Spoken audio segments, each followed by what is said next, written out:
I can't stop this feeling deep inside of me. Girl, you know what you do to me. How you guys doing today? This is gonna be a barn burner, dude. This is what we're here for. This is what we train for! This is what we train for. Like, straight up. This is what we train for. Like, I can't believe that I have to spend any amount of time explaining to anyone here in North America and Europe that Nazis are bad. That's what's fun about this conversation. Everybody's like, but Russian imperialism! And you know what? Here's a fun thing that I like to do all the time. When I'm listening to somebody and I disagree with their position, I often find that if I just concede everything they say, I'm just like, I agree. Cool, we agree completely. Nazis are still bad. Russian imperialism. Yeah, Putin is bad. Putin is doing Russian imperialism. The Russians, yeah, we should be concerned and scared about them as they expand into Ukraine. Absolutely. All of those things are true. Nazism is still worse. Right? Nazis walk around saying, holding documents, writing theses, making arguments for why it's okay to exterminate groups of people based on race or ethnicity or sexual orientation or any of that. Russian imperialists don't do that, right? Are Russian imperialists authoritarian and problematic and all that kind of stuff? Sure, yeah.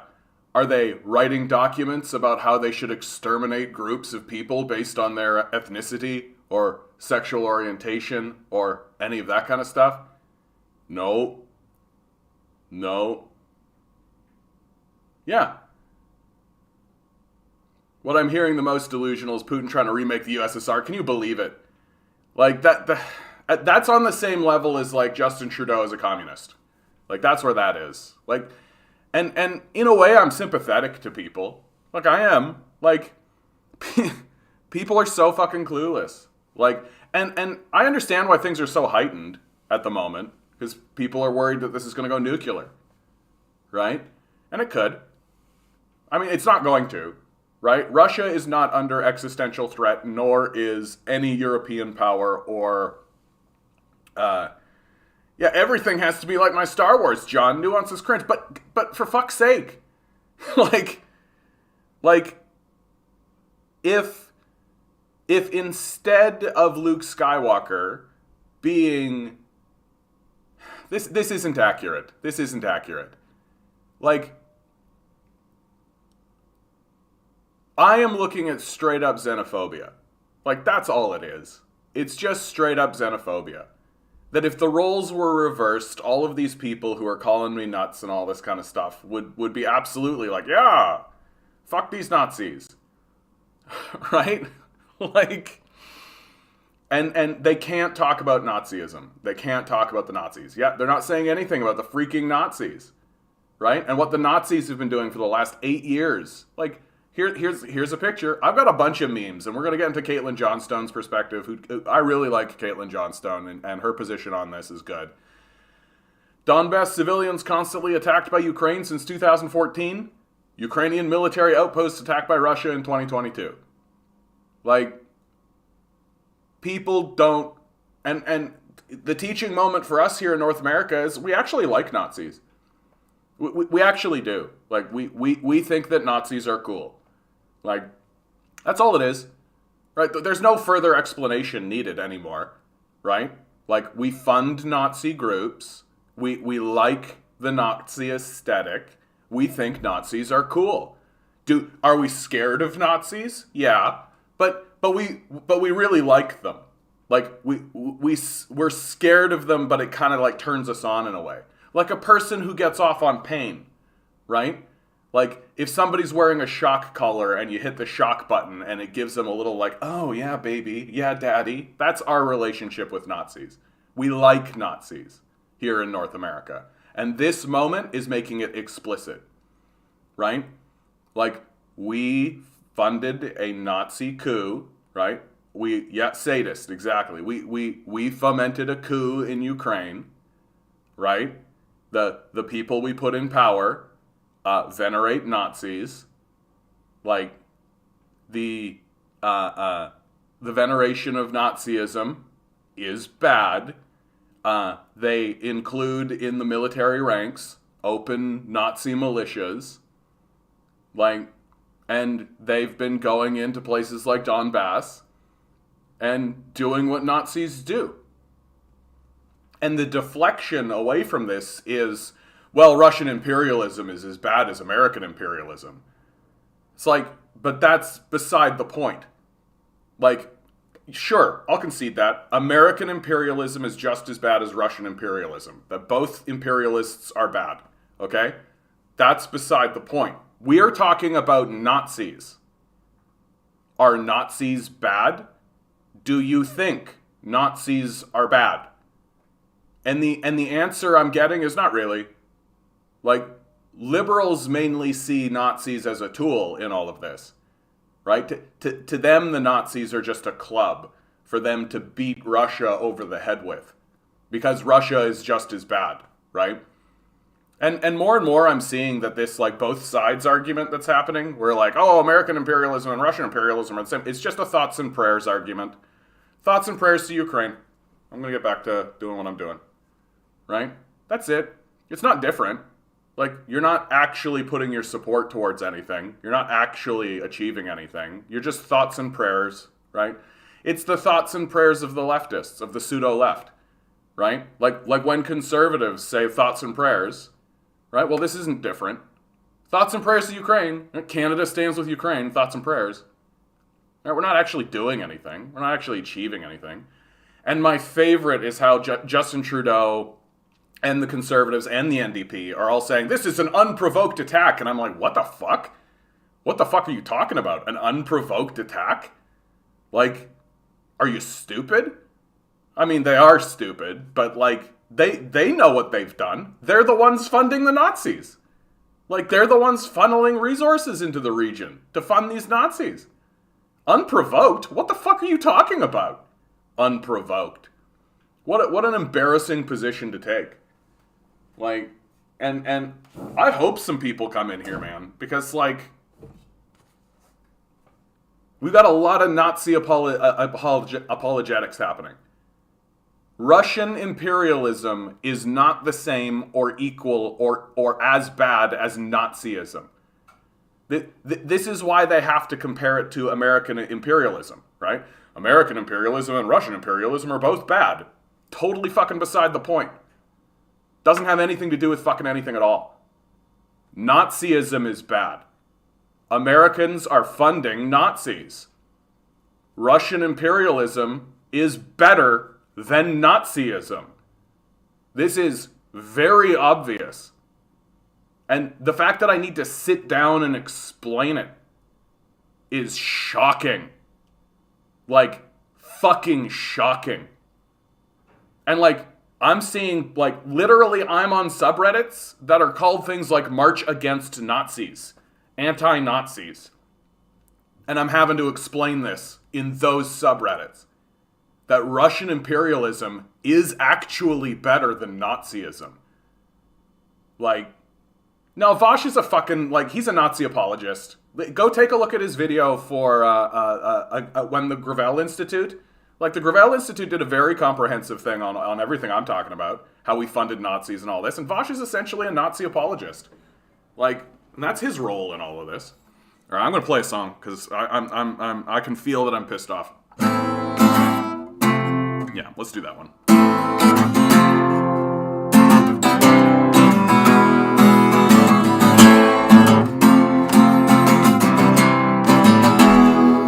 Whoa!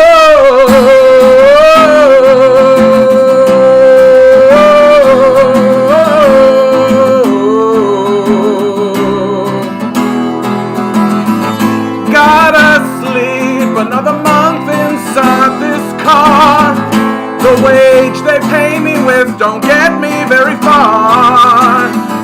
The chains that hold me break me down, but they don't scar. Can't even drink away my blues inside a bar, and this year sucks. This year sucks. Can you blame a man for trying to give it up, and this year sucks? Another day won't help that pain inside your back. The days get harder, but it's too hard to keep track. They keep you tied before your soul opens a crack. And God don't care what monkeys think about the facts. This year sucks. This year sucks. Can you blame a man for trying to give it up, and this year sucks? So sit atop your pile of bones and bloody gold, and human sacrifice don't stop you being old. At least you'll die before the bomb you said explodes. We're gonna burn to death while doing what we're told, and this year sucks. This year sucks. Can you blame a man for trying to give it up, and this year sucks? It burns down anyway. It burns down anyway. It burns down anyway. It burns down anyway. Yeah.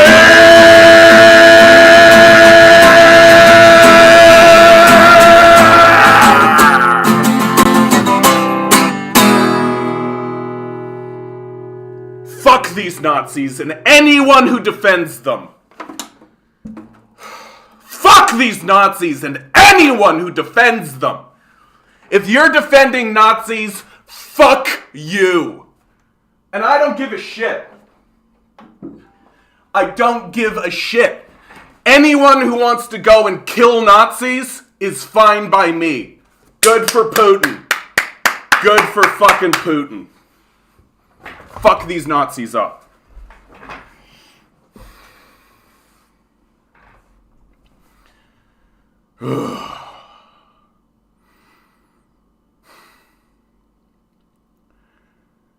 Russian imperialism is that far from Nazism? Yes, it is, dude.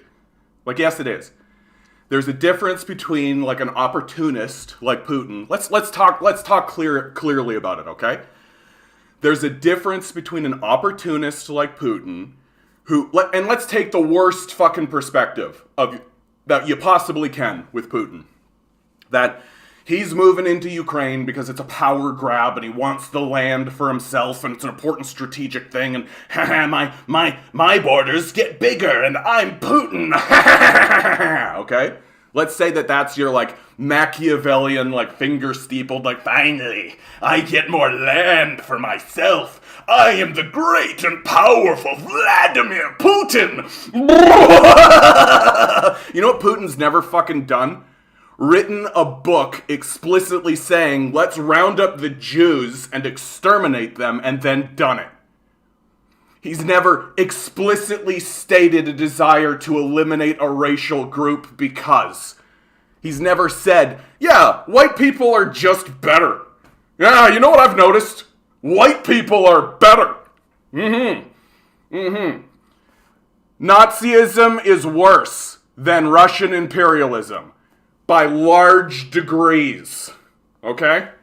There's a difference between, like, a madman who wants to seize territory and who is following in his ambition, and a person who is systematically, purposefully, and intelligently justifying the mass extermination of a people based on their race, ethnicity, religion, political affiliation, or sexual orientation.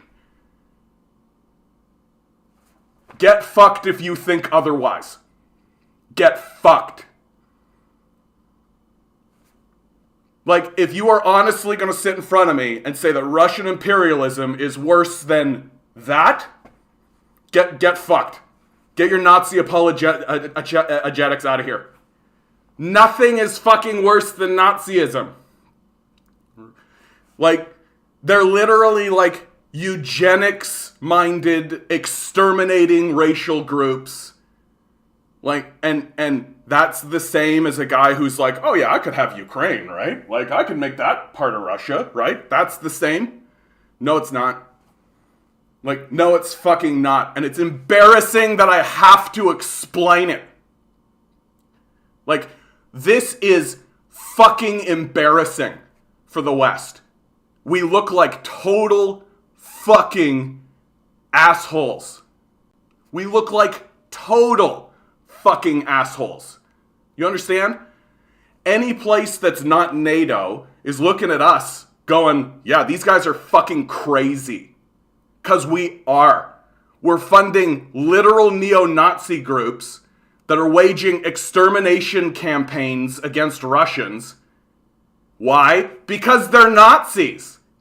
Because Russians aren't racially pure. And then we're standing up when Russia fights back, saying, that's the same. That's the same thing.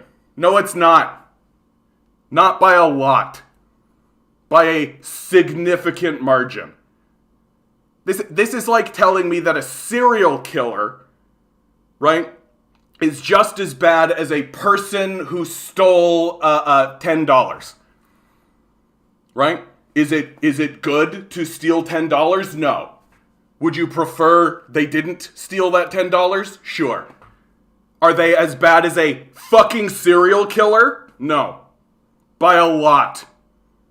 It's not incremental. It's not like I'm literally like Russian imperialism. Like, how far can you go? Like, how far down can you go until you hit Nazism? There's no bottom as far as I'm concerned. Send these people to hell to meet the devil where they should spend eternity burning there. Am I saying that about fucking Putin? No. I will say that about goddamn Nazis. Like, why is this controversial at all? Why is this controversial even a fucking little bit? There are Nazis in the discourse. The founder of Nazism wrote a book called Mein Kampf, where he said we should exterminate Jews and communists, and then he did. This is easy. This is easy. And our xenophobia and our racism and our deep ignorance and tribalism and our retreat away from intellectualism and actual critical thought have led us down a path where we're literally going, yeah, but Nazis, right? How bad can they be? Bad! Like, it's grow up time, kids. It's time to grow up. Sure, Putin's done some shitty things. Sure, he's grabbed some land. Sure. Has he systemically exterminated people in a genocide?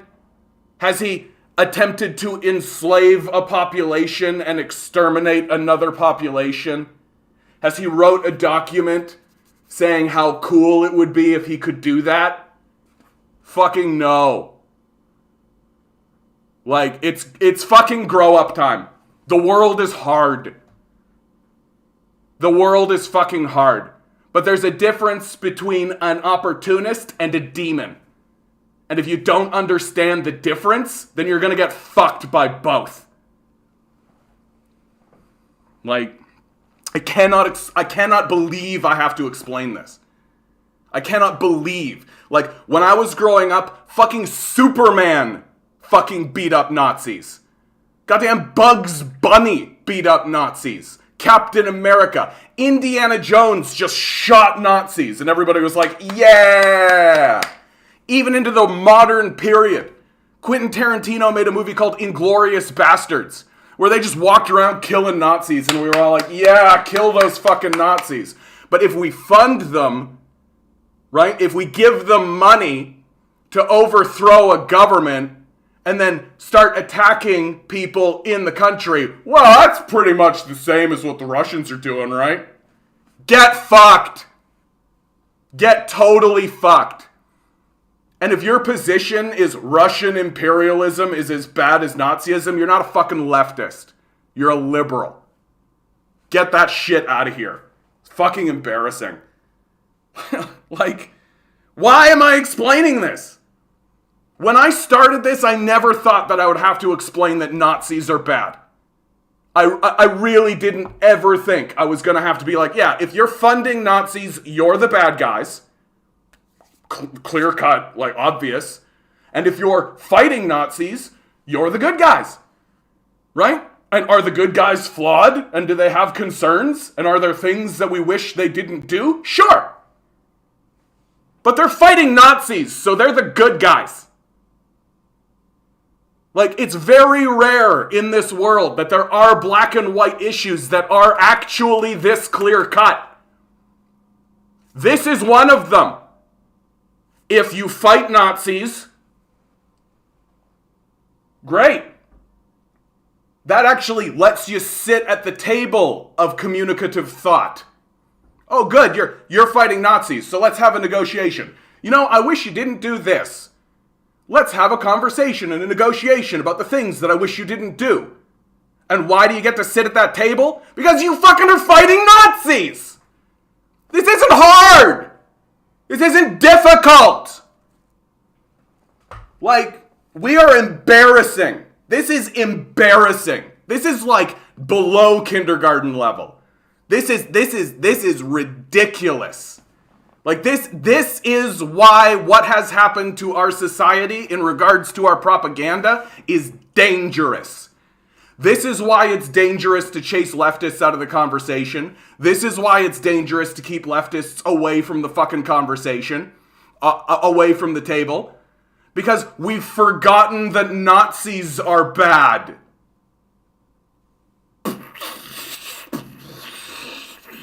My grandparents literally fought Nazis. Our grandparents literally killed Nazis. And we called them heroes, and we were right to do so. And now we're funding them. What a total fucking betrayal.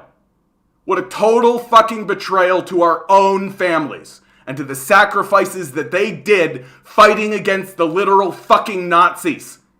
What a complete and total betrayal on the deepest possible personal level.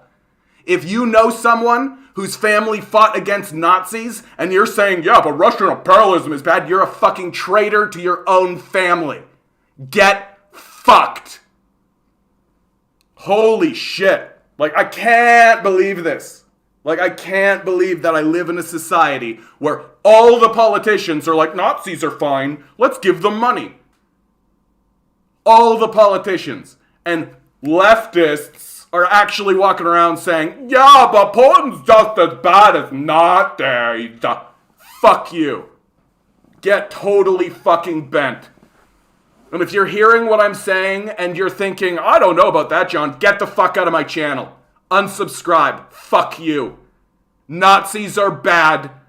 Nazi apologetics are bad. If you cannot put two and two together, get fucking bent forever. Forever. Like, fucking go find a soul. Go figure out what life is supposed to be like. Stop listening to these assholes. Like, for once in our conversation, this isn't nuanced. Nazis are bad. They are worse than imperialists. It is cut and dry. Like, Jesus.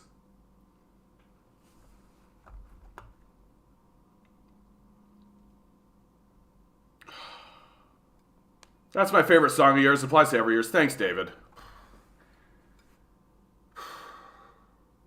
Man, I knew I was upset, man. I knew I was mad, but like, Jesus Christ. Jesus Christ. Jesus Christ. Like, our society is a failed society. Because if it's okay to fund neo-Nazi groups in other countries, like, this shit comes back on us. Like, the shit that you're seeing now is gonna manifest in our societies. And all of these fucking liberals pretending like they're progressive and they give a shit, when the Nazis show up, they're gonna be like, yeah, I don't necessarily agree with Nazism, but we should listen to what they have to say. Freedom of speech and all. Get fucking bent.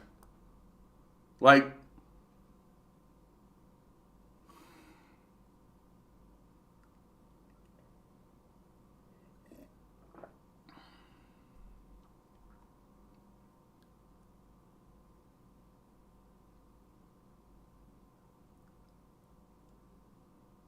I do read the chat, Tricky D. Yeah, welcome in. Welcome to the best day to be here. Yeah, the U.S. has invaded 70 nations since 1776. Yeah, 770 billion. Yeah, sorry about the yelling, guys, but honestly, like, it's my chat.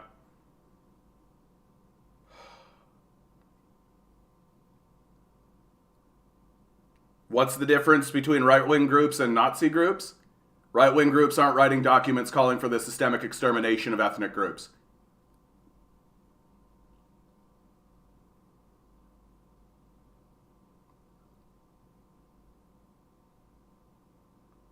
Oh, I love it. Thanks, Onward. I've never heard of Ukraine, but Putin is bad. He made Trump president instead of Slay Queen Hillary, and that makes me sad. Be right back. Rachel Maddow is on. Oh, dude. Yeah. Did Putin talk about the Nazis? Yeah. That's like his central talking point. This entire time. Like, Putin has put up, come on, John. Come on, John. Putin has put forward motions in the UN to ban the glorification of Nazism. Who do you think voted against it?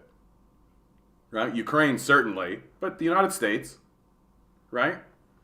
Like, Putin's been fairly clear about this point. And they have a good reason, right? The primary victims of the Nazis, outside of the Jews, obviously, were the communists. Right? The first concentration camp that the Nazis put up was not a Jewish concentration camp. It was a communist concentration camp. And the nation that ate the war the most was certainly the Russians. When the Germans invaded, they killed 20 million Russians in that war. Yeah, I think the Russians have every reason to be like, yeah, Nazis, let's not do that again. Let's not let this take hold. And the Americans are acting like, and the liberals are acting like, oh yeah, we can just use the Nazis as a club. You can't control Nazis. Like, you can't control Nazis. Straight up. You can't control Nazis. Just like we couldn't control Al-Qaeda or the Taliban, right? Just like we couldn't control, for fuck's sake, Osama bin Laden. Like, we couldn't control these forces. We couldn't control these guys. Once they got their funding and their training and their money, they pursued their own objectives. And the idea that these Nazi groups are just going to kowtow to NATO, no. Like, that's not what's going to happen. That's not how Nazis roll. Like, that's not how any of these far-right, like, neo-fascist forces work. Oh, Nazi means National Socialist. How ironic. Oh my god. Yeah, Hitler took over a socialist party and destroyed it. Like, that's the history. It's not an either-or situation. I mean,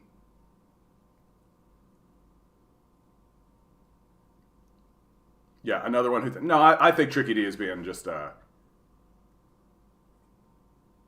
being a bit tricky, as the name implies.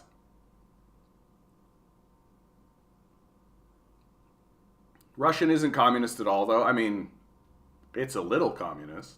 Just because the leadership isn't communist. Yeah, it's like people don't believe Nazis exist anymore. And I think that's right. Like, I just think that people don't understand what Nazis are. Really. Like, they really don't get it. They really think that, like, we can just, like, it's like this Joe Rogan, it's like this Joe Rogan position. Like, good speech will destroy bad speech. No, it won't. The Nazis don't care about that. Like, Nazis do not care about your good speech, bad speech argument. In fact, they're quite happy that you're engaging in that. They're quite pleased with that. Like, yeah, please, continue talking to us. Continue elevating us. Continue giving us a platform in which to flout you and frustrate you and cause problems for you while we literally exterminate ethnic groups. Yeah, just keep talking to us. That's great. I don't care if I lose 8 subs over that, dude. Honestly. Like, I don't care. Like, oh no, eight people who think Nazis are fine. Bye. Like, bye. It's a purge. I'm fine with that. Like, bye. Imagine supporting Nazis when 70 years ago you were fighting against them. Yeah. From Caitlin Johnstone, don't feel pressured to denounce Russia's actions just to make a show of appearing impartial. If you understand that the U.S. empire both A, created this problem, and B, is many orders of magnitude worse than Russia, then stand by that. Because you're right, and they're wrong. 12 thoughts on Ukraine from Caitlin Johnstone. Putin has launched a full-scale invasion of Ukraine, the goal of which he claims is not to occupy the country, but to demilitarize and denazify it. We've no reason to put blind faith in any of those claims. Only time will tell. There you go. That's a reasonable position. And it is a reasonable position. Like, we shouldn't have blind faith in Putin, right? As of this writing, dozens have reportedly been killed so far. All war is horrific. We can only hope that this one winds up being the least horrific a war can be. Some thoughts. This whole thing could very easily have been avoided with a little bit of diplomacy. The only reason that didn't happen was it would have meant the US empire taking a teensy-weensy step back from its agenda of total planetary domination. I've seen people call it sad or unfortunate that Western powers didn't make basic, low-cost, high-yield concessions, like guaranteeing no NATO membership for Ukraine and having Kiev honor the Minsk Agreement. But it's not sad, it's not unfortunate. It's enraging. 100% support for Putin. Putin shouldn't be a ruler of the world. No. Come on, bud. Let's not go crazy. Let's not go crazy. Like, Putin is an opportunist, right? He's interested in his own power and prestige, right? He has his own ambitions, certainly. He's not a Nazi. That they did this deserves nothing but pure, unadulterated, white-hot rage, yeah? Narrative managers have been working furiously to quash all discussion of number one, like our good friend Michael McFaul here. Please don't give Putin propagandists a platform for your media platforms. This is a time and place for hearing two sides of an issue. This tragic moment in European history is not one of them. Do not give false equivalency to voices of evil and voices of good. This is one of the most influential Russia experts in the Western world, decrying propaganda while demanding media outlets enact propaganda. Saying what your government wants said instead of objective reporting the truth is the thing that propaganda is. Please don't report facts on your media platforms. Don't let anyone talk about the known actions by NATO powers in Kiev, which experts have long warned would lead to this situation. You're not allowed to talk about the known US, NATO, Ukraine actions, which demonstrably led us to where we're at. You're only allowed to say Putin attacked Ukraine completely unprovoked, in a vacuum, solely because he is evil and hates freedom. Your loyalty to the US empire, not to the truth. Whoever controls the narrative controls the world. 3, it's funny how everyone keeps referring to this as World War II style invasion instead of a US style invasion. It's not like examples of military invasions ended in the 1940s. Speaking of which, look at this. From Representative Eric Swalwell, Kiev and Kharkiv are being bombed. The largest invasion on our planet since World War II. Republicans are rooting for the Russians. God be with Ukraine and democracy. These people actually believe it's legitimate to call this the largest invasion on our planet since World War II. Just snip out all the pages from the history books between 1950 and 2003 to make Western imperialists feel good about themselves. Unbelievable. The primary risk of nuclear war is not that anyone will choose to start one, it's that one could be triggered by miscommunication, malfunction, or misunderstanding amid the chaos and confusion of escalating Cold War tensions. This nearly happened, repeatedly, in the last Cold War. Cold War brinkmanship has far too many small, unpredictable moving parts for anyone to feel confident that they can ramp up aggressions without triggering a nuclear exchange. Nobody who feels safe with these games of nuclear chicken understands what they really are. We survived the last Cold War by sheer dumb luck. We were never once in control. We just got lucky. There's no reason to trust that we'll get lucky again. We need to abandon this madness and pursue détente immediately. After the bombs drop, and I'm dying of radiation poisoning, with my final breath, I'm going to thank Joe Biden for denying Putin the moral victory of an assurance that Ukraine won't join NATO. Probably goes without saying, but just in case, anyone who supports this kind of Western military confrontation with Russia is an enemy of our entire species. It would now seem the US power alliance has a choice between either A, escalating aggressions against Russia to world-threatening levels, or B, doing what anti-imperialists have been begging them to do for years and pursuing détente. This is exactly where anti-imperialists have been warning we could wind up if the US didn't work towards détente with Russia, while being called Kremlin agents and Putin lovers the entire time for years on end. All the people who have called us crazy over the years for warning that Cold War brinksmanship against Russia could lead to hot war are the same people calling to ramp up the brinkmanship now that our warnings prove true. Perhaps some serious reevaluation is in order. The solution to a crisis that was created by Cold War brinkmanship is not more Cold War brinkmanship. The solution to a crisis that was created by Cold War brinkmanship is détente.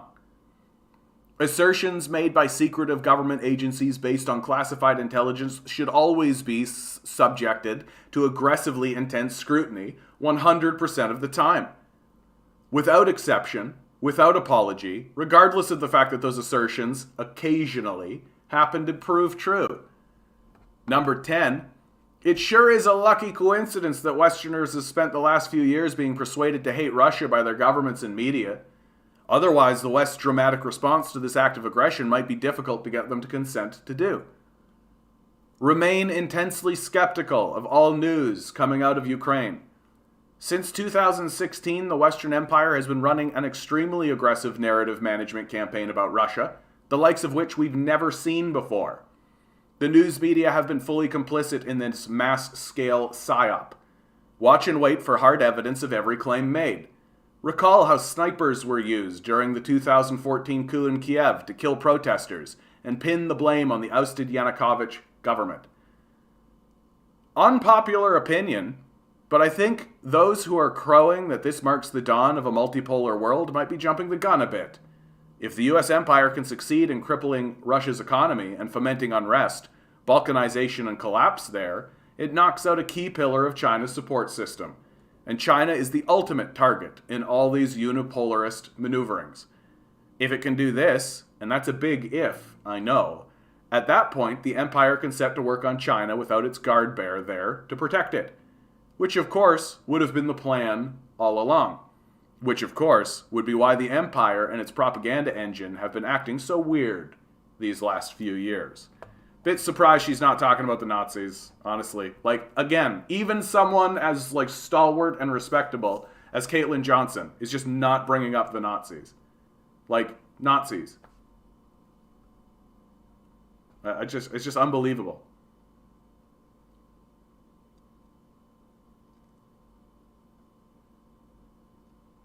Make John feel good. John is in a bad mood. Please donate $50 through his Patreon. DM, I always appreciate that, dude.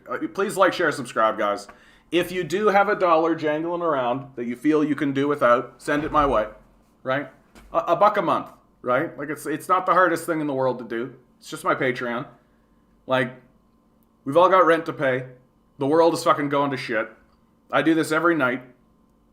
Like, I hope to get to a place where I never have to ask. That I just never need to ask. Ever again. But not there yet.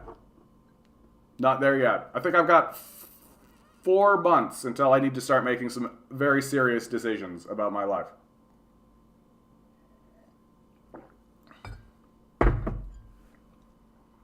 Guys, people who want to exterminate others, people who don't, it's simple, yeah. Nazism is the most virulent form of fascism the planet has seen. I don't like empires, especially not the US empire. I mean, like, yeah. Swalwell is a Hillary lackey, yeah. Welcome to World War III. I mean, Seraphim, we've been in World War III this whole fucking time. Like, we've been in this, this is like the natural outcropping. Like, we never really stopped warring past World War II, right? Like, we just sort of, like, split up our spoils and then continued warring, right? That's how we've rolled. Nazism is the antithesis to progress, plainly. I'm pretty sure Vietnam was worst. I mean, Vietnam was shit. Like, what a brutal experience for the Vietnamese. Like, they fucking carpet bombed the shit out of Vietnam. Like, there weren't any targets to bomb. That's how much they fucking bombed the shit out of Vietnam, Cambodia, Laos, that whole fucking region. Like, unbelievable. Like, unbelievable. And this is the reason why we're, like, so fucking pro-Nazi. Right? Because we act like them. Like, what is Vietnam and Cambodia and Laos? Like, what were those campaigns except fucking racial extermination campaigns? Right? Yeah, America has made it clear what their goal is. Plunging the world into Nazi chaos. Yeah. Because, like, if it really is, and we're seeing this manifest itself in the climate change conversation, we're seeing it manifest everywhere. Like, if I can't have it, neither can you. Right? Like, that's what it is. That as America goes into this major decline, it's going to look at the rest of the world with spite. And it's going to do everything it can to just make the place shit. Because that's who they are, and that's what they want to do. Was Saddam Hussein against the Nazis when he evaded Kuwait 32 years ago? I mean, the Saddam Hussein situation is like... In that conversation, Saddam Hussein is more aligned in principle with, like, Putin, for example. Like, the invasion of Kuwait was very much like a power grab for him, where he was like, oh, Kuwait has oil fields, I could get that, right? Like, that's what Saddam Hussein was doing. And again, though, Saddam Hussein is the perfect example of, like, the United States funding like a far-right extremist. Although Saddam Hussein wasn't really... Anyway, it doesn't matter. And them losing control of him. And then needing to go in and deal with it. And we see what that's done. Right? And they just can't learn. Like, they literally cannot learn. It's looking like what happened in the chrysalids might happen soon. What's the chrysalids? The chrysalids. The chrysalids. Science fiction novel, Britain, 1955. Oh, wow. Can I get a picture of this? Aliens. Is this the, like, our leadership is reptiles theory? Is that what this is? Baathism, pan-Arab nationalism has its ideological basis in European fascism. Look up its founder, Gamal Abdel Nasser. Or Nasser. Big fan of Mussolini and hung out with Himmler. Oh, yeah. Baathist, okay. See, this is what I like about you, Watson. This is what I like about you, bud. You're here to inform. Dude, like, do you ever stop reading? What are you reading right now, Watson? What are you reading right now?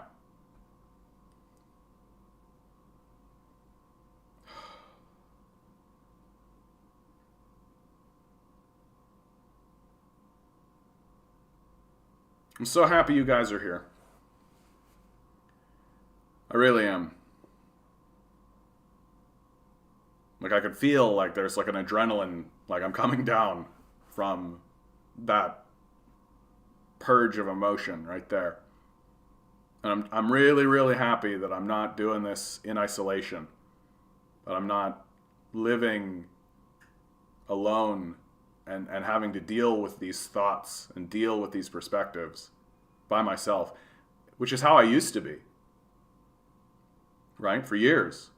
Like, post 9/11 was the hardest, I think, because post 9/11, I felt insane. I felt crazy. I really did. Because I knew and understood immediately that this was a reaction to our actions in the world. Like, it's pretty obvious. Like, nobody just walks over to somebody and fucks with them, right? Unless they've, like, explicitly stated that that's what their agenda is. And, like, I would actually look at what, like, people like Osama bin Laden and the Muslims were saying about the event. And the very act of looking and seeing what they had to say was considered reprehensible. Like, simply saying, like, hey, did you guys know that, like, we've been fucking around in the Middle East for, like, decades? It's like a non-starter. It's become more fashionable as awareness has risen within the populace. People generally understood. Oh, Tricky D, thanks so much, bud. I appreciate that, bud. I really do.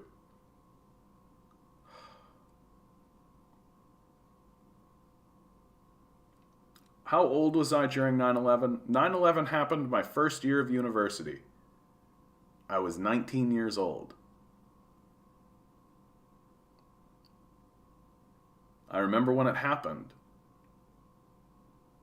A good friend of mine was in the Army Reserves, and when it occurred, he went and put on his Army fatigues. He assumed that he was going to be called to service. And we all gathered in the common area and watched it all unfold.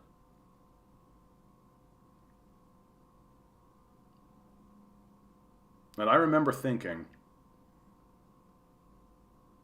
when those towers came down, I remember just looking at them and being like, that's fucky. I remember that. Those towers came down and I immediately thought to myself, no,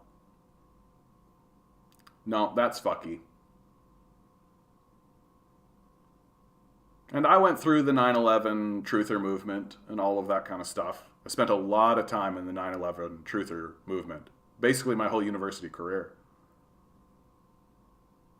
And the thing that convinced me to give up on that movement was not that it was proven false or that it was shown to be incorrect, but that Noam Chomsky said, let's say we actually do prove it. Bush did 9/11. Let's say we actually prove it. So, the man is guilty of overt and obvious war crimes that have happened directly in front of us, and we can't peg him for that. Who cares? And that was a real wake-up moment for me. And, like, that came from, like, Noam Chomsky wrote a book debunking the 9/11 Commission report. So it's not like he was an enemy. It's not like he was trying to convince people to step down from it or anything like that. Like, he himself invested a good amount of time into the core documents, the 9/11 Commission report, which is a farce, by the way. Like, most of the people who were on the 9/11 Commission resigned because it was such a farce. So we don't actually know what happened because there's never actually been there's never actually been an investigation, not a proper one. Yeah, W was a puppet. He was, totally. He didn't really know what was going on most of the time. And I really do think that, like, the invasion of Iraq, from his perspective, was like, Dave Chappelle nailed him, right? Like, he tried to go after my daddy. I'm going to go after him. Well, glory be and mercy me if it isn't Nine Tails. Haven't seen you around these parts for quite some time, little lady. If I had a cowboy hat, I would tip it. Hey, I'm not sure if the sanctions will even stick, because it's going to be a news storm revealing all the shit USA did, Ukraine. No, I mean, the sanctions are going to have two effects. It's going to chase Russia. It's going to send Russia closer into the hands of the Chinese, right? It's going to tie them closer to the Chinese, and it's going to really fuck with Europe. Like, the gas that Russia is providing Germany is, like, they need it. Like, they're not ready to flip the switch and go renewable or whatever, right? They're not there yet. It's going to be cold nights for German citizens, right? Like, and it really is like self-destructive behavior. False flags throughout history, yeah, Reichstag fire, Gulf of Tonkin, etc. Yeah, exactly, Watson. That's why I don't think it is illegitimate to believe that 9/11, that there's more to the 9/11 narrative. I think that there's enough credible evidence and enough skepticism to say, yeah, like, seems fucky, right? Seems real fucky. I don't know if anyone saw this, but during the invasion, China flew at least 7 sorties over Taiwan today. Yeah, lots of people are taking advantage of this moment. Lots of people are taking advantage of this moment. Yeah, here you go. Israel reportedly just bombed Syrian capital of Damascus in the middle of the night. Saudi strikes against Yemeni citizens happened. Like, that's par for the course, right? That's why when war breaks out like this, it seems to snowball, because everybody knows that the populace is going to be focused on Ukraine.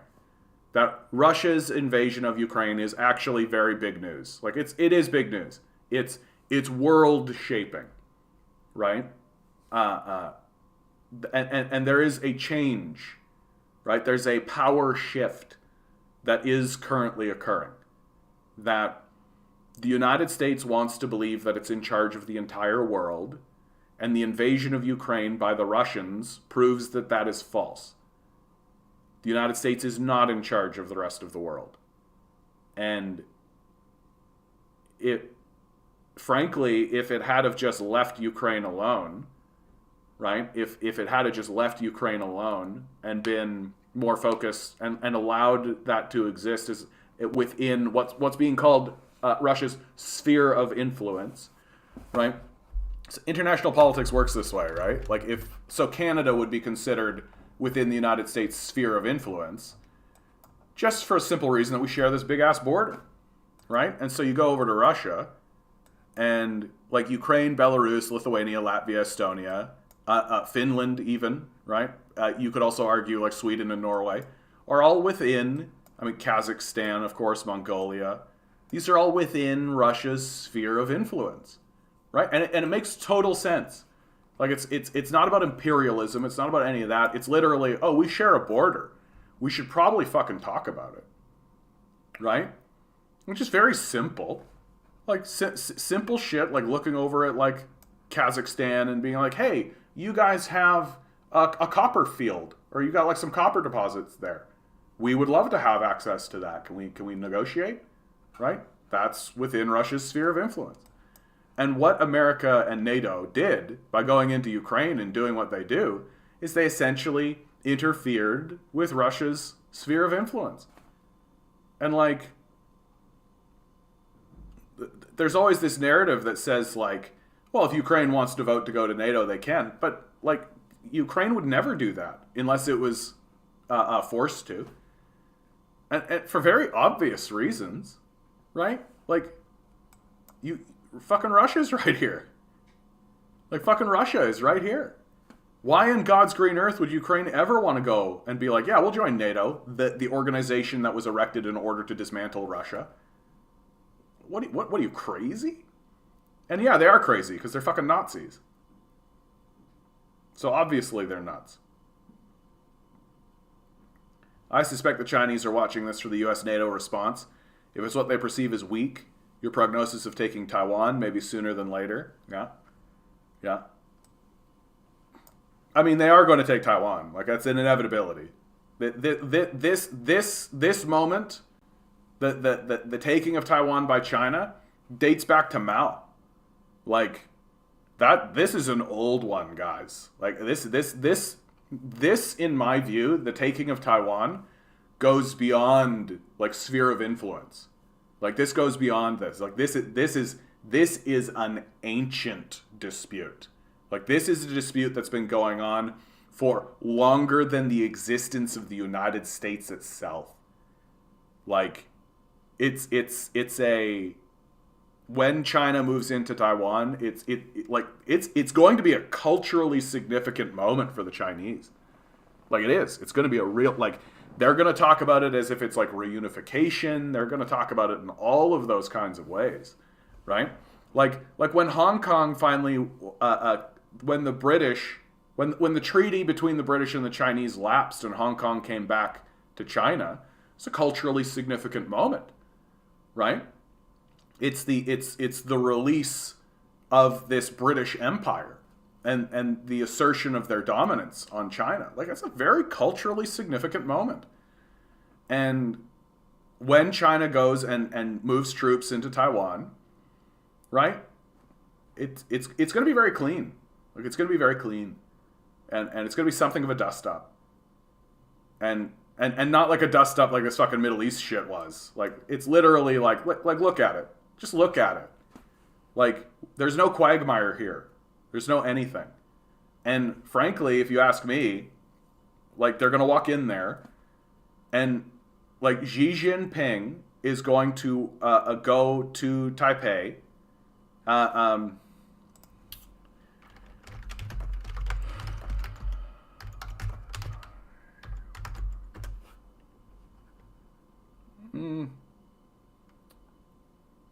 Is the National Palace Museum...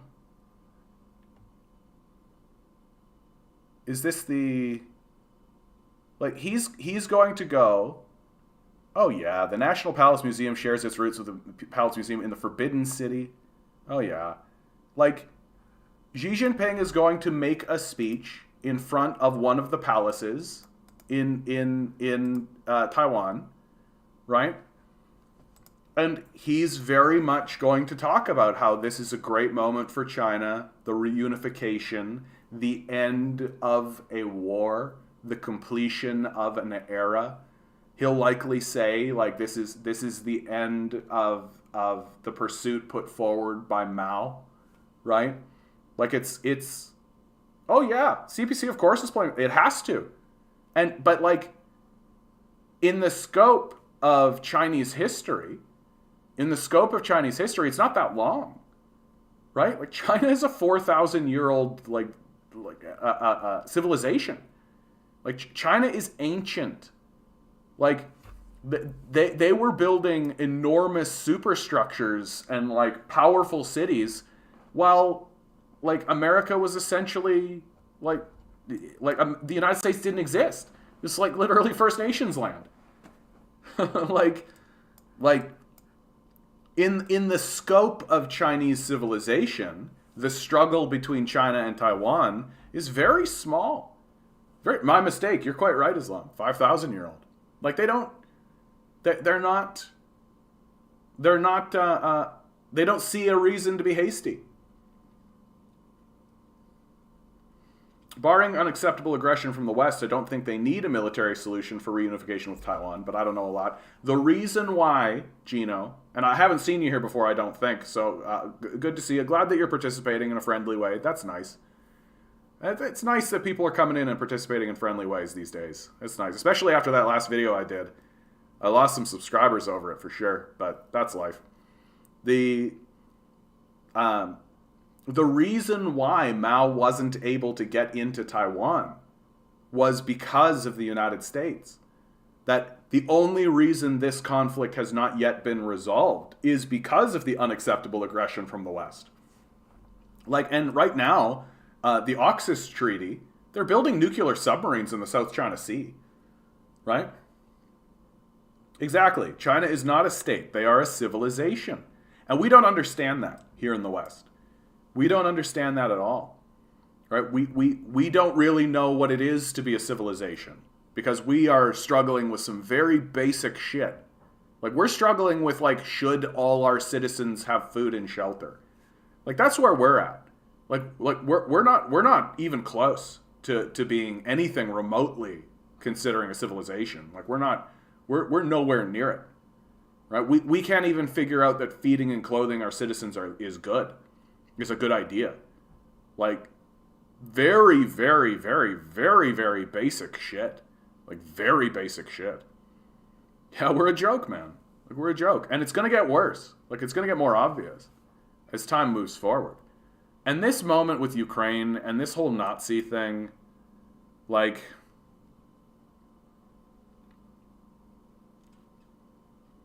this whole fucking Nazi shit, like, boy howdy. And there's literally no one in our power structure, not one single person standing up and being like, hey, we're funding Nazi groups there, right? Like, right? Like, nobody. The foreign critic for the NDP calls it an unprovoked aggression. Like, just embarrassing. Yeah, the only older civilization is like Egypt. Yeah, and now they're if you guys don't know, I love this story. In Turkey, they are what is it? The Temple of Göbekli Tepe. That's definitely a misspelling. Turkey. Yeah, I'm fascinated by the Temple of Göbekli Tepe. That as the megaliths predate Stonehenge by some 6,000 years. They're older than the pyramids. The structures that they're finding throughout Turkey implies that, like, the cradle of civilization might actually have been Turkey. Like, it could have, like, this could have been the start of everything. I know Jeremy Corbyn is denouncing the West. God bless him. Corbyn, Ukraine. See what Corbyn is saying. Yeah, war is not the answer. I can respect this position. Like, that's fine. Immediate and unconditional recognition of the state of Palestine. What a baller. Oh, here we go. Russia's shocking invasion of Ukraine will inevitably lead to more fear, misery, and death. Is a frightening escalation. It must withdraw its troops, return to diplomacy. Okay. Not exactly the hot take I was looking for. Not exactly the hot take I was looking for. But, like, at least he's not saying it's an unprovoked attack. Like, it is an escalation. Like, it's a scary moment that we're in, for sure.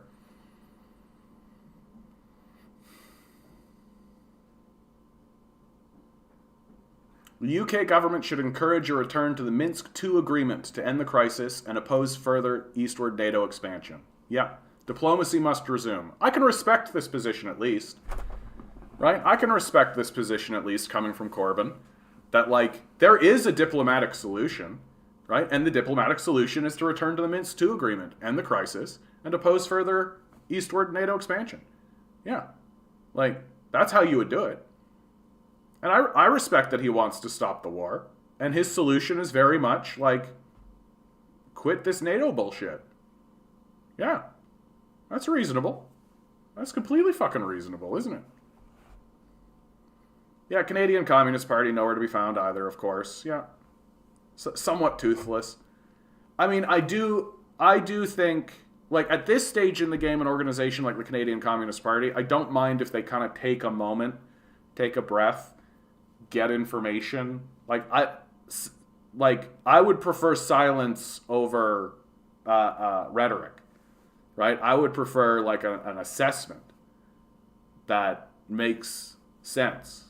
Like, I'm somewhat permitted to just be this firebrand shitting nails about Nazis and shit like this because I'm just some asshole on YouTube, right? Like, I'm not a party, right? Like, I could see why they would want to be a bit delicate and choose their position, right? Like, that's reasonable. Well, but I saw a video recently that they put out themselves talking about their own history. And I'm very sympathetic to the Canadian Communist Party. I really am. Like, throughout the 90s and early 2000s, they experienced an internal coup where bad faith actors came in and essentially robbed them, right? Like destroyed them and created a schism within the party, right? Like that's the narrative coming out of the Communist Party of Canada, that while they are attempting to build and figure things out, they get infiltrated by bad faith actors who turn around and bankrupt them and split a bunch of people off from the party, right? Like I'm very sympathetic to that. Like that sounds like classic Canadian imperial bullshit, right? Like when we rounded up Tim Buck and all that, you know? I saw some 19-20-year-old on TikTok explaining Marxist theory. Yeah, those guys don't go very far. They don't go very far, right? Like, TikTok doesn't really care. Like, it doesn't want you to get political. It really doesn't. They don't like spreading it around. They don't like the discussion of it. There's one guy who I follow on YouTube. His name is the Midwestern Marxist. He was being very successful on YouTube because he's like a handsome, impassioned kid, spitting facts with sources and everything. And TikTok would ban him. He'd get like 100,000 followers, and TikTok would ban him, right? And then he'd have to start over, and then he would do it again. He would get another channel with another 100,000 subscribers, and they would just ban him. So now he's just on YouTube with like something like 20,000 followers. And my statement to him is, fuck you for being so handsome. I got to get the beard back. Not the big ass beard. That was too much. But like I got to get a beard back, man. Like I'm okay, but I'm not a handsome man. Like you're not looking at me right now being like hubba hubba. Like you're not looking at me being like here's a good-looking guy, right? Like I have a weak chin, right? And that's in the family. There's nothing I can do about it, right? Even if I manage to get this like kind of turkey neck up and like really strengthen the jaw, it's still a weak jaw. I know it's a weak jaw.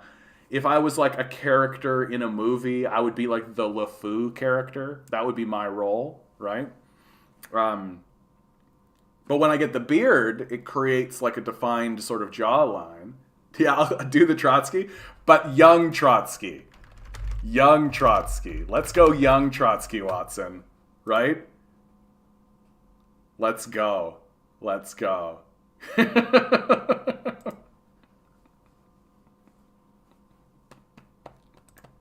What a nerd, eh? Like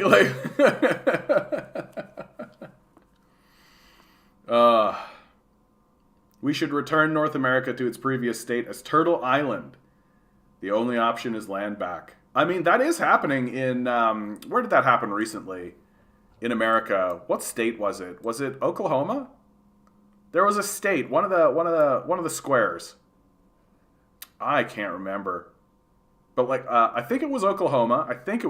Yes, there it is. It's even on the map. Muskogee Cree Nation. Right? Like a huge section of land got given back to the First Nations people. Oklahoma land back map. No. The recent shit. There was like a really like yeah, here you go. Right? So all of this land has actually been given back to the First Nations people. That they are actually I should be clear, is it the gray or is it the white? Yeah, the 40% of land, 40% of the state.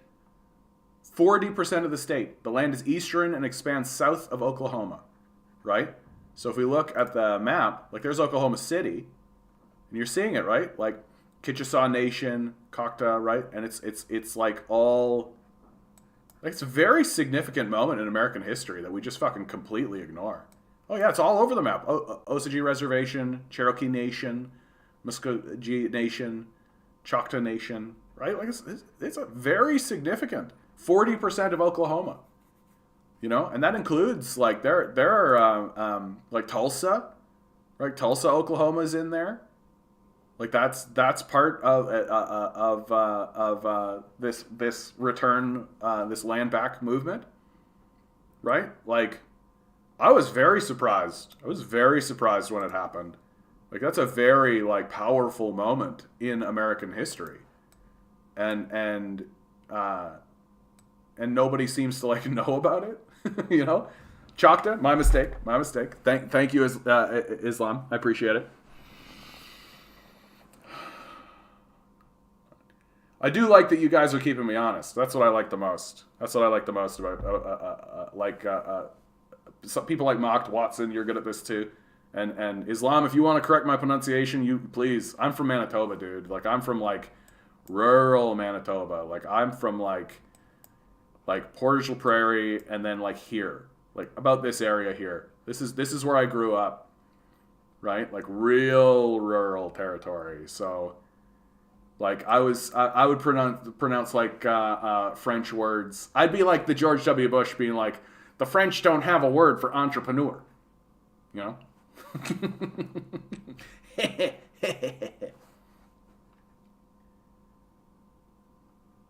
The Cherokee are not native to Oklahoma. They originated in the Carolinas and were forced to march to Oklahoma. Oh yeah, the Trail of Tears, right? They're talking about that here.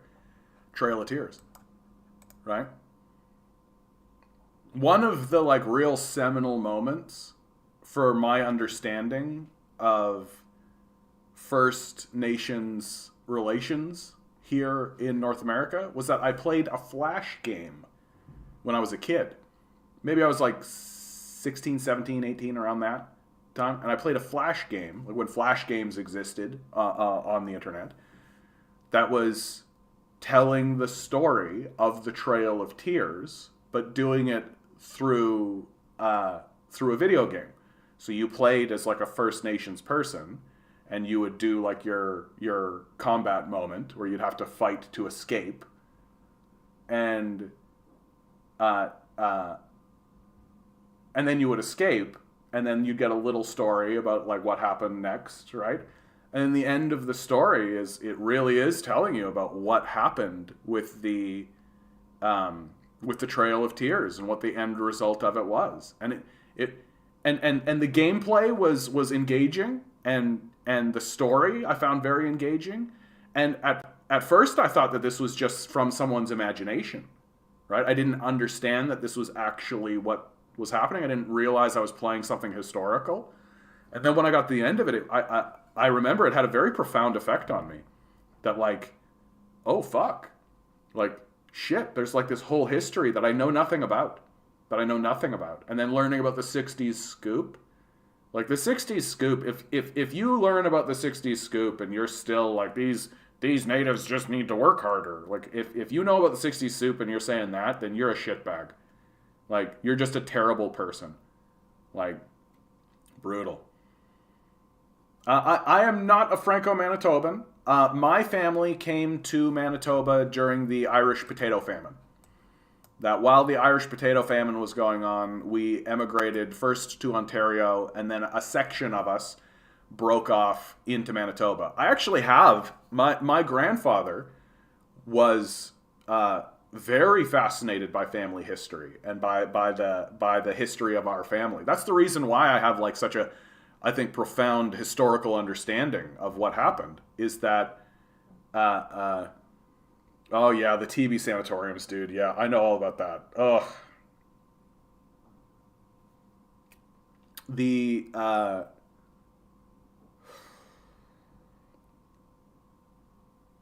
and so I actually have a document. I have a book that my grandfather put together, which is a history of our family, with like diary entries and things like this, and our emigration from Ireland and Britain, and like I'm a mutt, like it's British, Scottish, Irish, right? And how we came into Nova Scotia and then moved from Nova Scotia into Ontario, stayed in Ontario for a moment, and then a faction of the Sandersons broke off and settled in Manitoba. And I can get real deep into my family history if you like, but like we took advantage of the not the Homesteaders Act, the Canadian Dominion Act, right? Like where you move out here, you get some land, right? And we helped settle the small town of. It's not even on the map. That's how small it is. Oh God, it's been so long since I've even looked at that. There's Carmen, Miami. No, it's north. It's north. Treeherne. There's Treeherne. Holland, Manitoba. Right? We helped settle Holland, Manitoba. And then my mom lived in Rathwell. My dad lived in Holland, and the school was in Treeherne. And so that's where they met. It's like a real rural story, man. Real rural story. And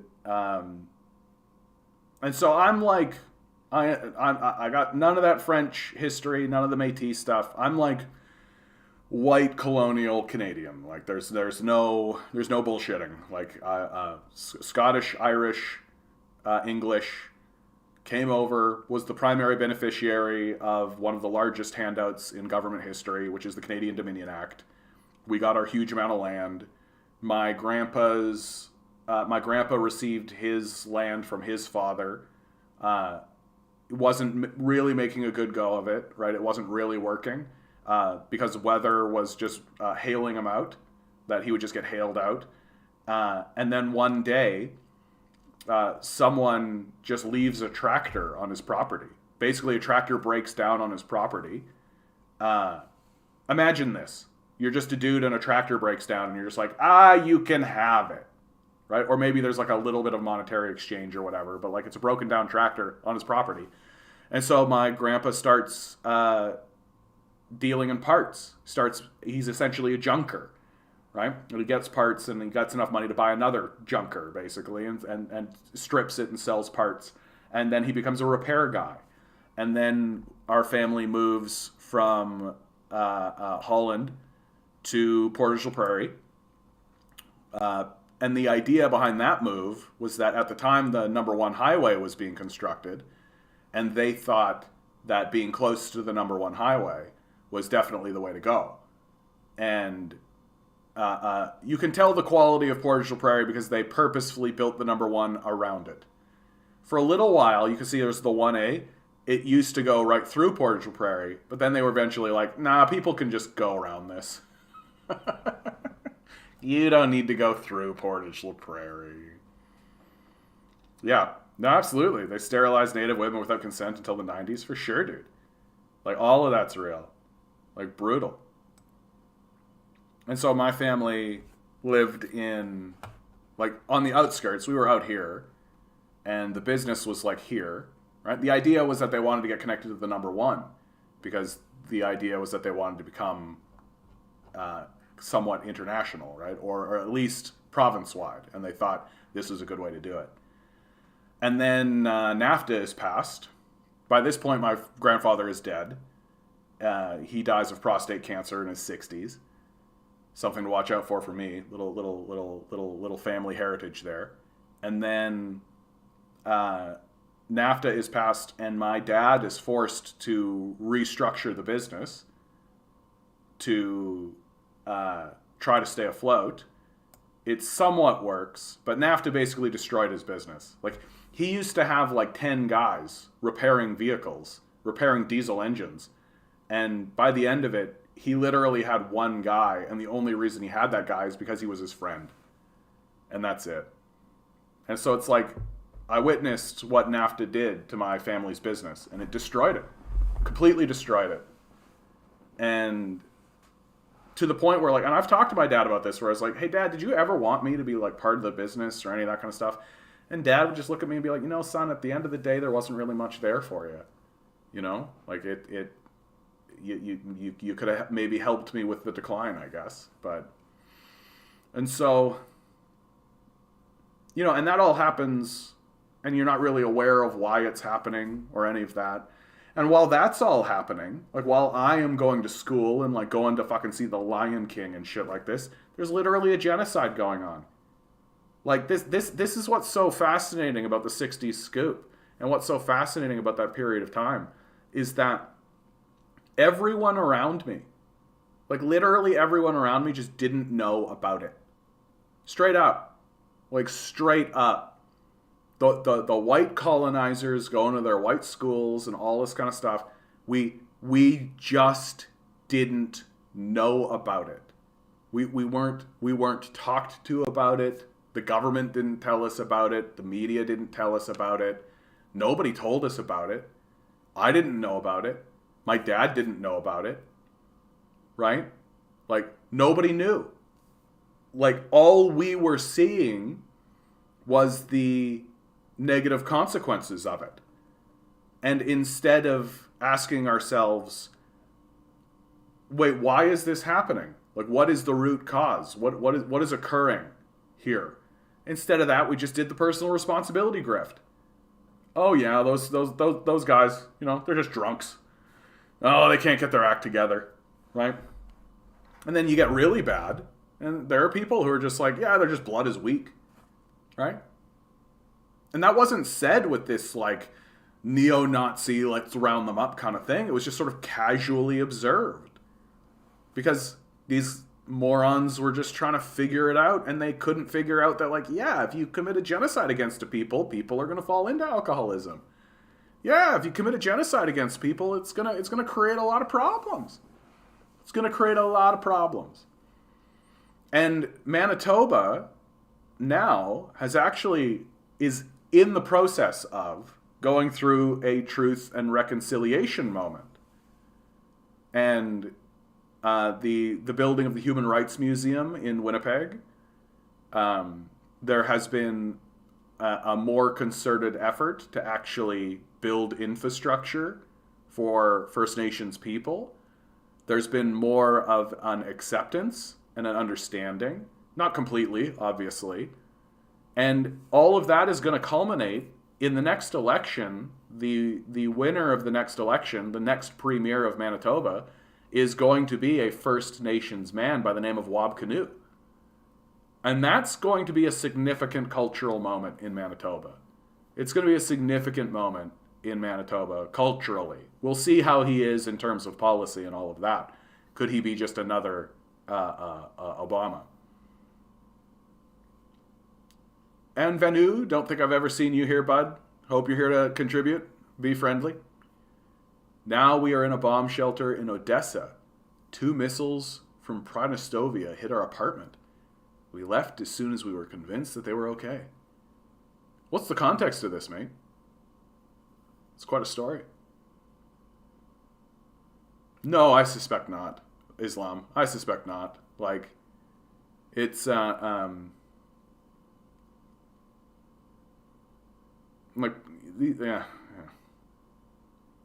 The Truth and Reconciliation... No, but Islam... The Truth and Reconciliation Commission hasn't done a lot in terms of policy federally, but it has had a cultural impact in Manitoba. It's undeniable. It really is. Like, the last few times that I have visited Manitoba, it has been different. It simply has been different. Like, the way people are treating each other, the way people are treating First Nations people, the way First Nations people are discussed, right? It has changed culturally in terms of like policy and in terms of how things have worked on that kind of scale. I agree with you. And a lot of those policies have been ignored by the Trudeau administration, for sure. And I think it is appropriate to critique the Truth and Reconciliation Commission, especially federally.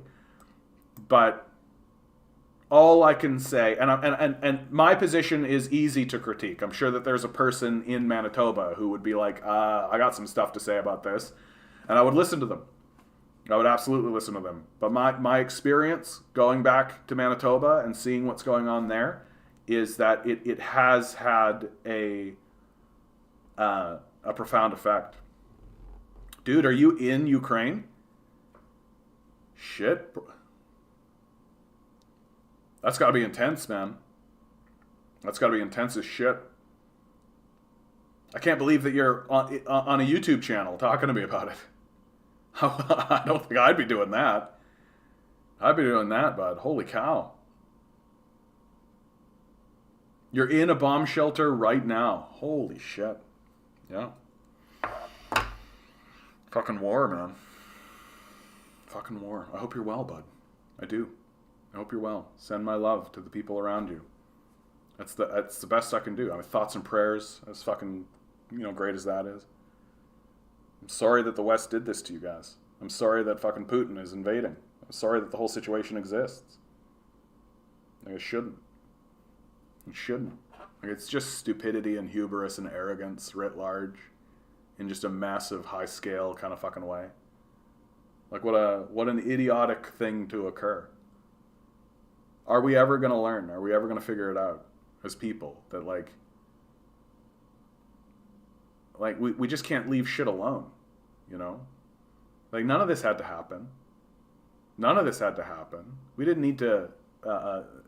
NATO didn't need to fucking expand into Ukraine. They didn't need to get involved in Ukrainian politics. Like, none of this needed to happen. None of this needed to happen at all. It's just like a bunch of fucking Machiavellian psychopathic capitalists steepling their fingers, being like, how do we pinch another penny out of this?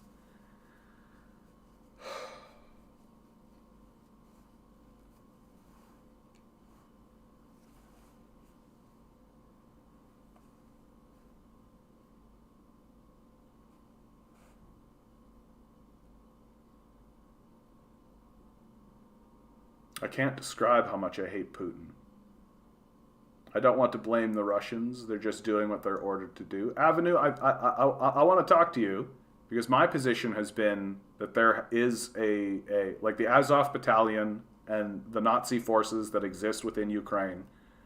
From my perspective, like, we from the West have been funding Nazi groups in Ukraine. Can you speak at all to that? And your perception of that as somebody who's boots on the ground.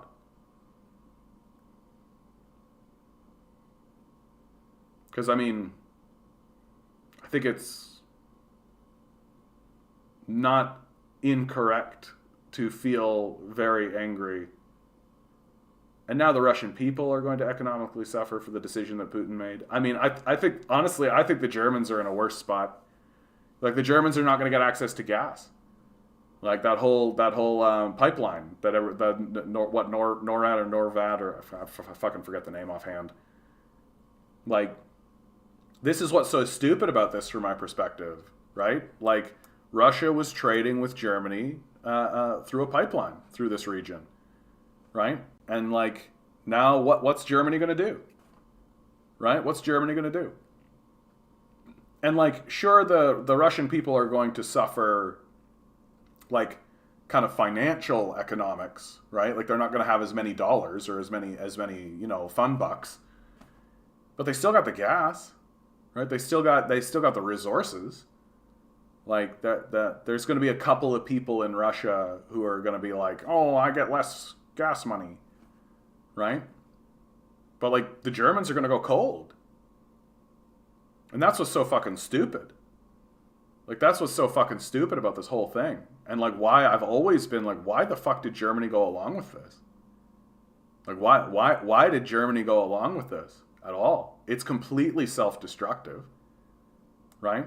And at the end of the day, it's because they've got this looming psychopath who's basically just like, do what I say.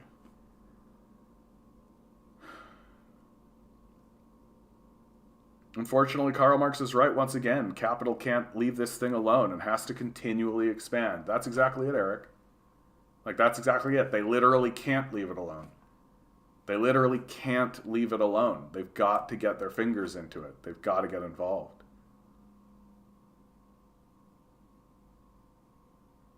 Man, I didn't think there was actually going to be, like, a Ukrainian in the chat today.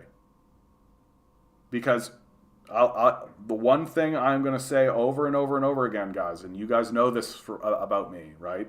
That the people who are on the ground know more about the situation than the rest of us, and their opinions matter more. And so Anvenu here. Russia has been terrorizing us for centuries. We finally had freedom from the Romanov tyranny in 1917. But now Putin is carrying on that legacy. I mean, again, Anvenu, I wanted to talk to you about, like, certainly within the Donbass region, there's been neo-Nazi forces, things like this. The 2014 NATO-backed coup of Ukraine, like these sort of events have had to have had a profound effect on the landscape of Ukraine, and the conflict between Russia and these Nazi forces must certainly be part of the conversation. Is there any perspective or any perception of this? Putin is a neo-Tsarist. I've heard that said before, Watson. I don't know if it was from you, but yeah, he does seem to be like that, and that seems to fall in line with what Anvenu here is saying. That like and that makes sense given Putin's. He has said things of Lenin that has convinced me that that's sort of his position. That he said of Lenin that Lenin was a revolutionary, not a statesman. And it's like, okay, well, what does that mean? What does it mean to be a statesman? Right? If Putin is the revolutionary, and you view him as a revolutionary, and you, Putin, view yourself as a statesman, then that means that what preceded Lenin was statesmanship. Right? And so Putin almost explicitly states that he is of this Tsarist tradition. And so calling him a neo-Tsarist is not inaccurate. And it does set him apart in a way from the neoliberals. Because it seems to me that Putin, like, neoliberals are all about let the market decide. Let chaos reign, let the market decide. But Putin has a firmer grip. Putin does things outside of this free market principle idea. And it does sort of ring true that he is acting like in many ways he's acting like the old Tsars, right? Making decisions by fiat, opportunistically doing things to benefit himself. Yeah, I'd say that's accurate. But and that is, it separates him and categorizes him differently than the capitalist oligarchs. Because the capitalist oligarchs really do have, like, they're just as opportunistic, but they still view themselves as business people, right? It's just business. That there is no conception of governance, I think, if you understand here. The neo-Nazi problem here is blown out of proportion, but we hate them. It's disgusting that the ideology has resulted in 8 million of my people being slaughtered still has prominence.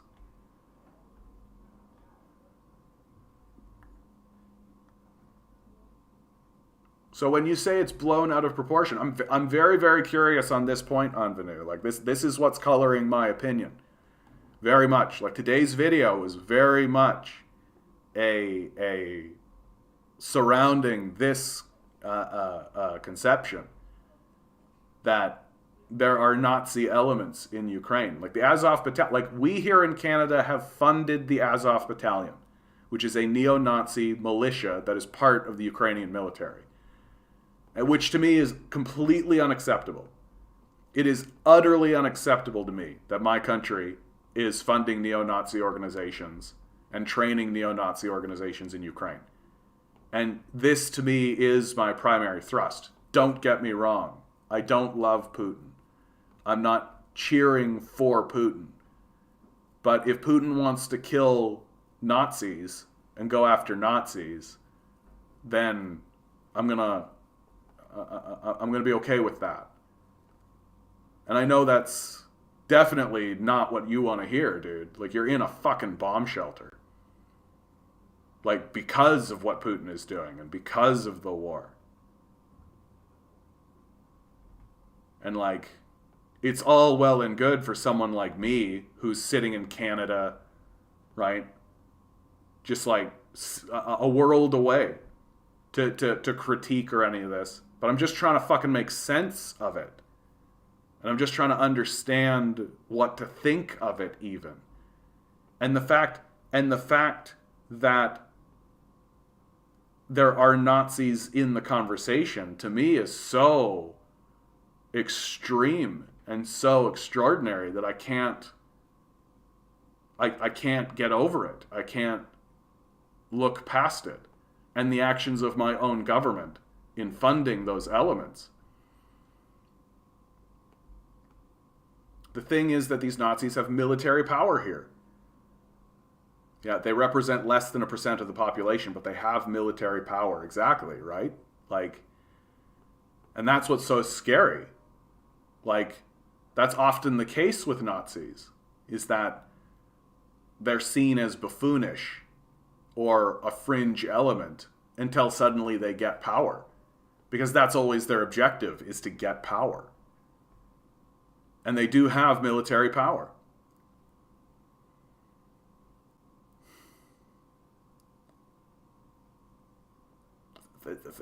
Thank you for your honest answers, Avenue.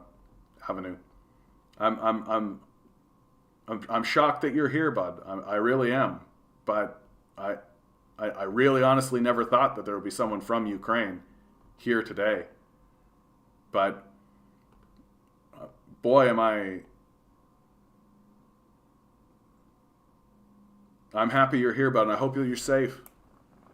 More than anything, I hope that you're safe. These sorts of things should never happen. This kind of thing should never happen. Seems so serious and quiet without Milo. Yeah. My little dog. Yeah, remember Hitler had a minority government. It was a fringe ideology until they seized power. Well, and the Nazis and Hitler were seen as buffoons, right? Like the view that we have of Hitler, like we look at him the way that we might look at somebody like Ben Shapiro today, just sort of a boob off on the side, right? Yeah, the fact that they have any power, that they are tolerated by the government, is extremely horrifying. Yeah. And David, I think that, like, I haven't really seen anything credible in regards to this Putin in bed with Nazi conversation. And a lot of the decisions that he's making sort of fly in the face of that. I mean, and David, every place has had Nazi apologists. Like, we here in Canada, for fuck's sake. Chrystia Freeland, the deputy prime minister, her grandfather was a Nazi collaborator who she says she's proud of. Like, we've got Nazi apologists here. For sure we do. We still have memorials and shit. There's a memorial just down in the city I live in. Right? I could go to it today if I wanted to. Like, you're seen as controllable buffoons by the ruling class in Germany. Exactly, Watson. That's exactly right. And I've been reading a book called The Rise and Fall of the Third Reich by, I got it right here, William L. Schreier. And Putin is an absolute liar when he says he wants to denazify this country. He's only using that as a justification to invade my country. All right? Yeah. Strong statement. And it has to be taken seriously.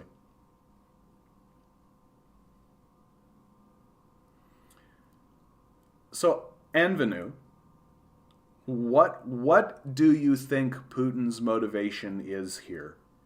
What do you think his rationale for pushing into Ukraine? Because I don't necessarily buy into just the raw expansionist idea. I don't necessarily buy into this idea. Like, it's not good enough to say that Putin is just a power-mad person who wants to grab at prestige or whatever. There has to be a deeper going on. And if it isn't to go and fight off the Nazi threat, which exists and has been causing problems in the Donbass region, certainly, for the last 8 years, like 13,000 people dead. If that's not what it is, then what is the casus belli? What is the underlying rationale or motivation for Putin to invade.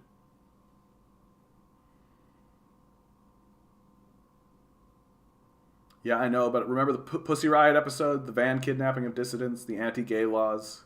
Yeah. No, I mean, I can't imagine Putin as an Antifa. It's, I mean, Putin certainly has to be aware of the negative impact of Nazism in his own country. William L. Schreier, that is an excellent book to learn why Nazis came to power, how they were required to maintain a bourgeois Germany. Yeah, I am having a critique of the book because I don't think it focuses very heavily on the internal workings of the Nazi Party, but not an awful lot about their financial backing. Most of the stuff that I've encountered in the book seems very kind of offhandedly that, like, yeah, the industrialists were funding them, and then moving on. There isn't like a deeper expose into the comings and goings or the thought processes of the industrialists, right? And that's not really a critique, because I don't think that was really Schreier's focus. You know, that he's like, yeah, these are the money backers, but you guys are here to talk about, like, the Nazis, right? I mean, he's definitely expansionist, but I think he just wants our money and resources. Russia has very little arable land, but Ukraine is known as the breadbasket of the world.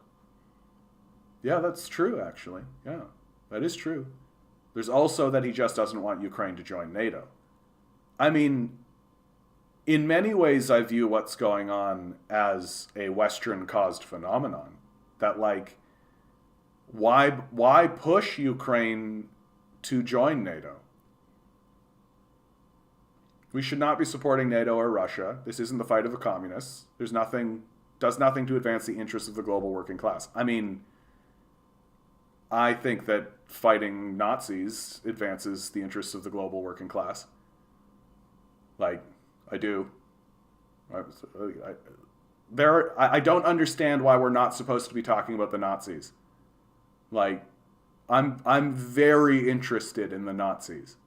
To me, that's, like, very central to how I think about this. I refuse to be one of these people who's just like, oh, yes, the Nazis are there. Haha, whatever. No. Like, zero tolerance. Not interested. Oh, Nazis have power. They're part of the government in Ukraine. Yeah, not fucking interested. Like, you've got a Nazi government. You've got a Nazi problem. Somebody wants to come in and kill Nazis? Cool. Right? Like, that's definitely part of my thinking. And I understand it's not communist. I understand it's an imperialist nation fighting against another imperialist nation, victimizing Ukraine as a battlefield between two superpowers. I get that. There's also Nazis. And, like, that's a very significant threat to me. Like, that's a very significant threat that I will die on this hill. Like, I will absolutely die on this hill.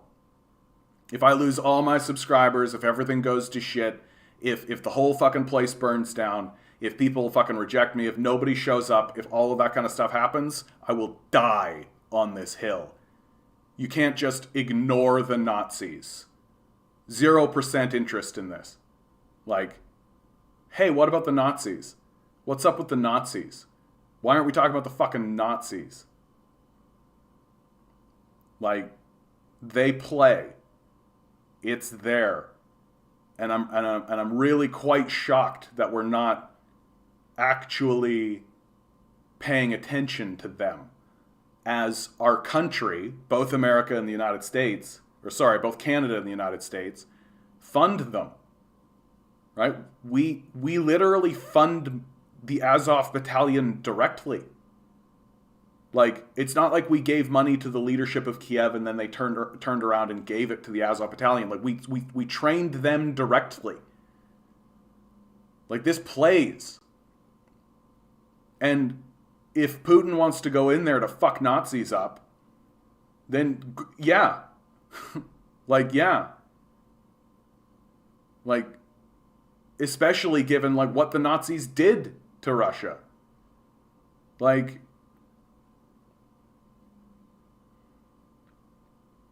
I will absolutely die on this hill.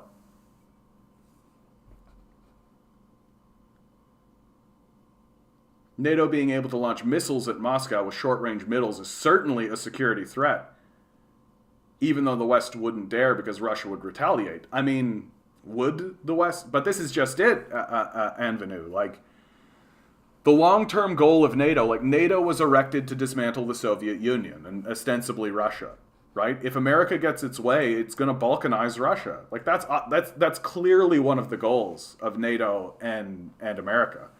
And an expansion into Ukraine is clearly a way to set up to be able to do that, right?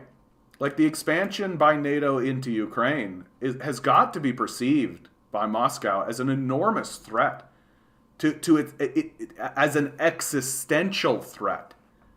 Like, and existential threats go beyond everything else. Go beyond anything and everything else. And Anvenu, I'm not saying this in order to dismiss what you have said about Putin. I think that you're likely correct. That Putin is an opportunist, right? More than anything, like a neo-tsarist, certainly, but an opportunist to the highest degree. And if he sees an opportunity to seize land in order to enrich himself, he will do it. Absolutely, you are correct. Like, I'm not going to take that away from you or that perspective. And thank you for sharing that perspective. But there is also the reality that what Russia is experiencing as a nation in regards to what's going on in Ukraine is an existential threat. And I don't think you can put that aside either. I don't think that you can pretend as though that doesn't exist. It's a very significant thing that's going on here. The idea that NATO could put missiles along this border, that it could militarize and put military bases along this border. No, like, no. I think that's crazy. I think that's crazy to think that Putin or any leader of Moscow or any leader of any country would accept this. Like, especially given the history of what NATO is. Like, NATO exists to destroy Russia. That's why it was created. So the idea that it's moving into Ukraine and getting involved in the government and funding neo-Nazi groups and causing problems and all this kind of stuff, yeah, I think it's a legitimate and concerning threat. And it sucks for you. Boy, does that suck. Boy, does that suck.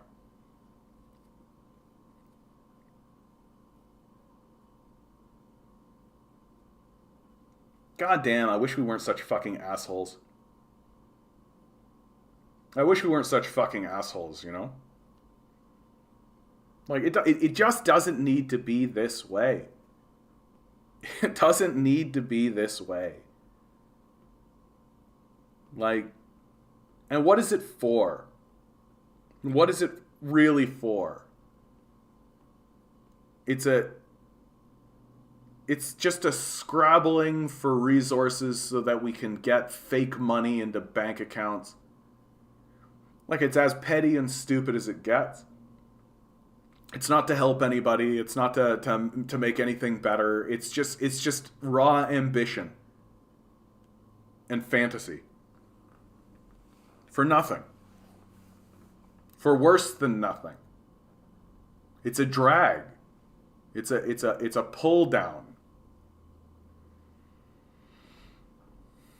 I would almost say this is a proxy war between the US and China by using Russia and Ukraine as a battleground. Mackinder's Heartland theory seemed to be playing out in real time. I think that's accurate, Watson.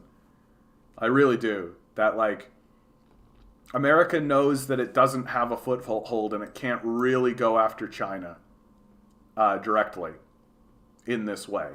And it is trying to find allies in the region, certainly, and it is trying to encircle China, for sure. But here it has an opportunity to actually have a direct confrontation with one of the primary allies of China. And if America can get in there and start to balkanize Russia, it will.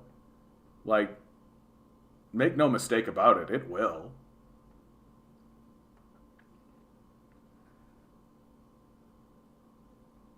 Mocked, how you doing, bud? This has been a heavy one. It's been a heavy one, man. There's lots of perspectives. And Venu coming in, I think, has grounded this conversation in a very serious way. In a very serious way. It's one thing to talk about things in the abstract theory space, and then a person walks in the room who's literally in a bomb shelter.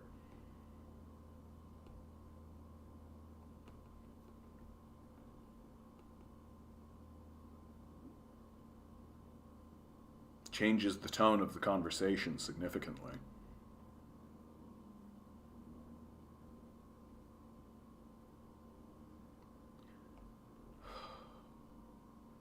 Because I want to give you words of comfort, to do what I can to make things better for you.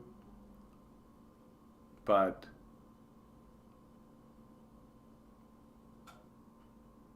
I want to tell the truth. And I don't want to lie.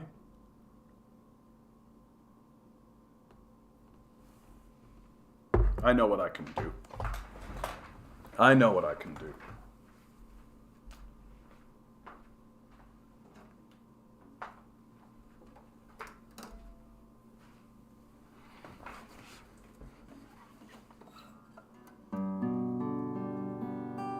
Ah, beautiful.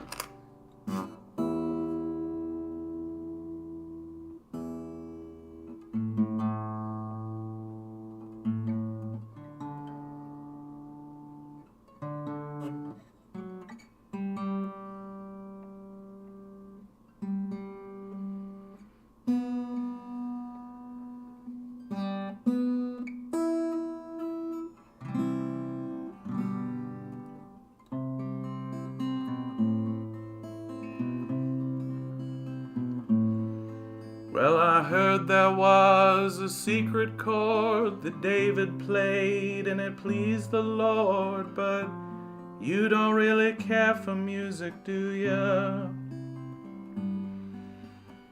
Goes like this: the fourth, the fifth, the minor fall, and the major lift that baffled king composing. Hallelujah, hallelujah,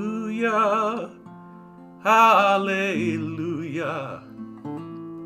hallelujah, hallelujah.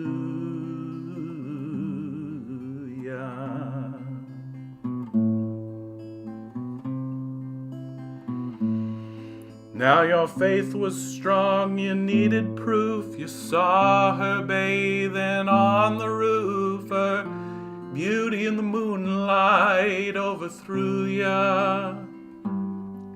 She tied you to her kitchen chair. She broke your throne. She cut your hair, and from her lips she drew a hallelujah. Hallelujah, hallelujah, hallelujah, hallelujah.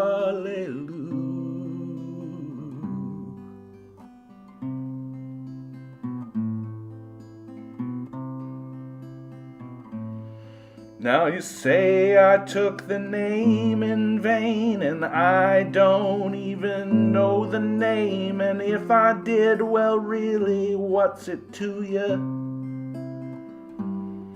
There's a blaze of light in every word. It doesn't matter which you heard, the holy or the broken. Hallelujah, hallelujah, hallelujah, hallelujah, hallelujah.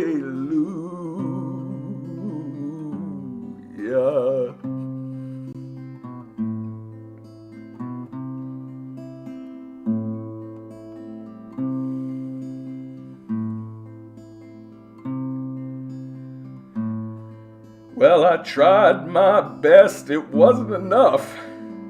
couldn't feel, so I tried to touch. I told the truth. I didn't come to fool you. And even though it all went wrong, I'll stand before the Lord of Song with nothing on my tongue but hallelujah. Hallelujah, hallelujah,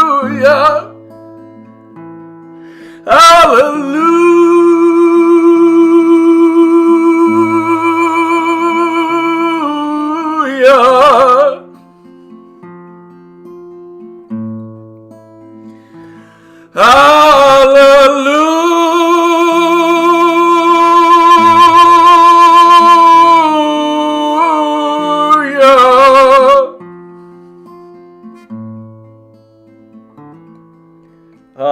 Hallelujah. Hallelujah. Hallelujah. Hallelujah.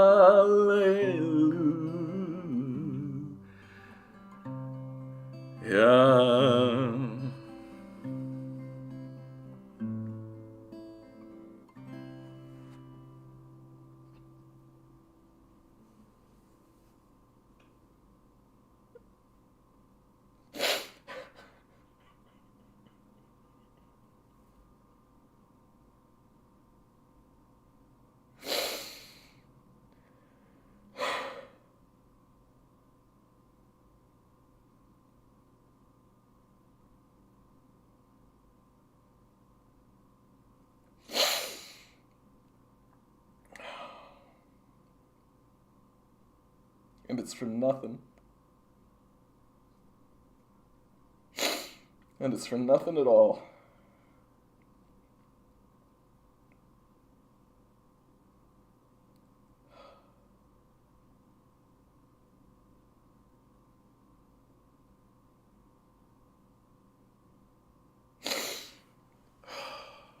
And it's for nothing at all.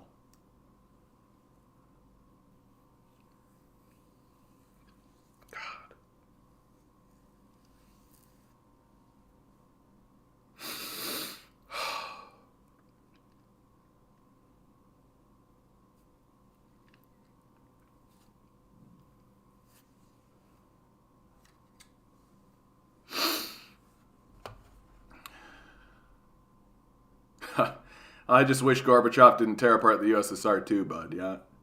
His glasnost reforms were nice, but then he took it too far, gave power to oligarchs, yeah? Caused a massive poverty and eventual famine in 91.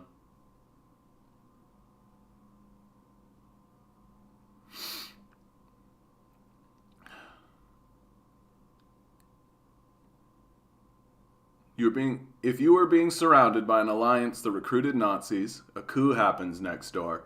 The region has been destabilized by poverty, illiteracy, homelessness, unemployment, disease, and prostitution. The other country's media has been slandering you for years, and on top of that, there are constant border skirmishes. What would you do?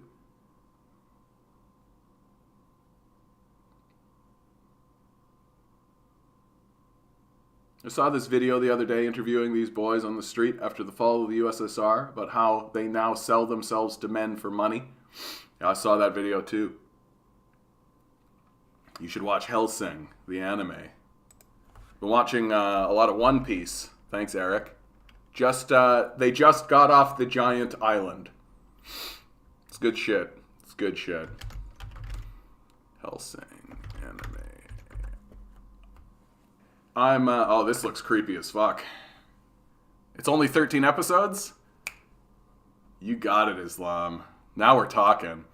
Eric talked me into watching One Piece, and it's got like 5,000 episodes. Thanks, I am.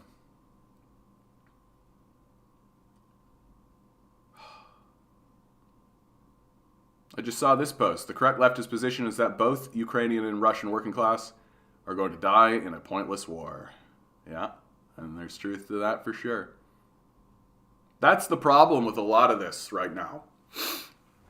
Is that there's a lot of accuracy going on, but the situation is so fucking shitty that none of it really matters. Oh, did I actually save? I saw this great, a Brazilian cartoonist. Let me see if I actually saved it. I hope I did. I didn't. It was a good cartoon. Let me see if I can find it. Brazilian cartoonist poke the Russian bear.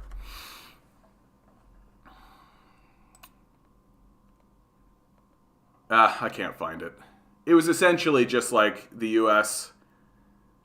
Poking at Russia, poking the bear, right? Poking the bear, and then the bear fights back. Hellsing is about killing Nazi vampire zombies. Dude. I'm in, dude. I'm in. Let's kill these fucking Nazis, man. Let's kill these fucking Nazis. Let's kill these fucking Nazis, man. You know what'd be wild? It'd be wild if Putin invaded Ukraine, deposed the leadership, and then like held elections, and they voted in their own parliament, and then Putin basically just says like, "Okay, cool, I'm out," and walks out.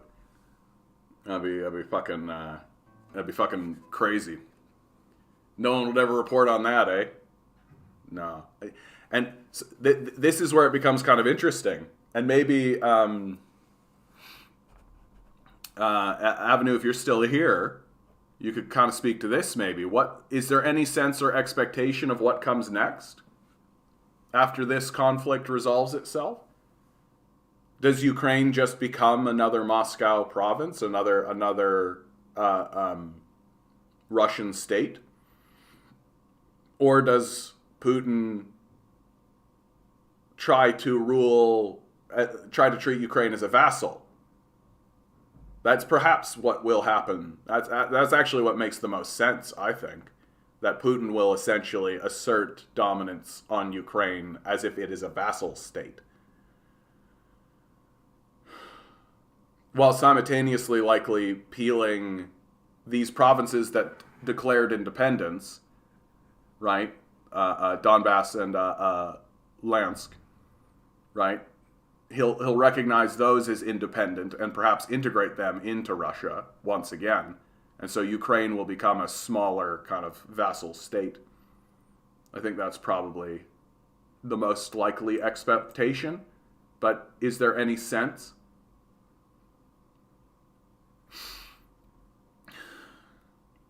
This is too much, man. This is too much.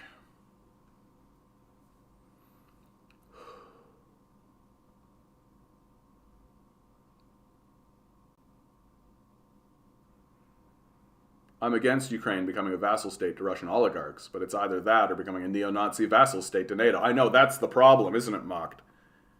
I get a lot of people pushing back on me because they're like, well, Russia's just oligarchs and imperialists and all this kind of stuff. I'm like, yeah, but they're not fucking Nazis. Right? You're welcome about One Piece, and when you say the Island of Giant, do you mean the little garden with all the dinosaurs? Yes. You remember the dueling giants, the two giants that were fighting for 100 years? Just got to the end of that story. That's why people really hate Marxists, right? Mocked is because Marxists are like, okay, this is what it is. Like you can't live in fantasy. You gotta deal the hand you're dealt, right? And the Marxist position is typically like, don't do war, right? Like don't aggressively pursue a path of war.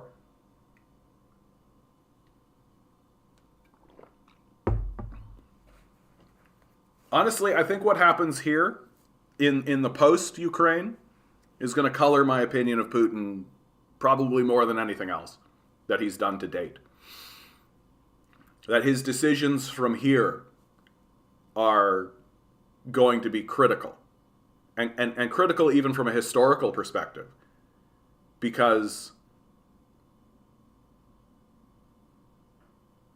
the interaction between NATO and Russia makes sense that there would be a conflict, but now it looks like it's a conflict that Putin is militarily going to win, that the United States is not willing to commit its own troops or its own resources, really, sticking instead by operating by proxy through NATO.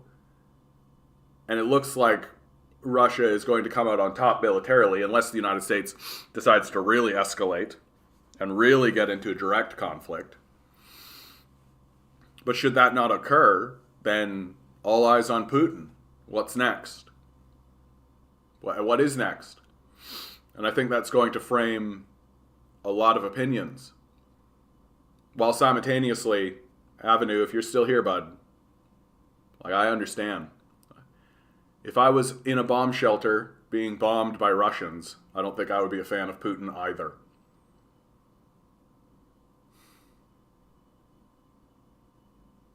What a crazy moment.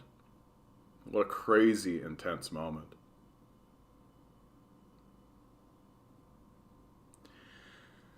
All right, I'm going to sing something a little bit sillier now.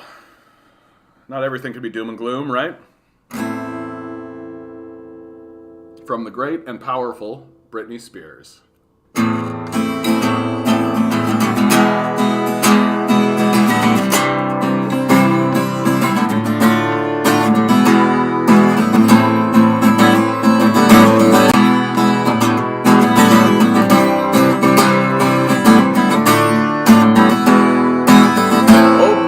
Baby, how was I supposed to know?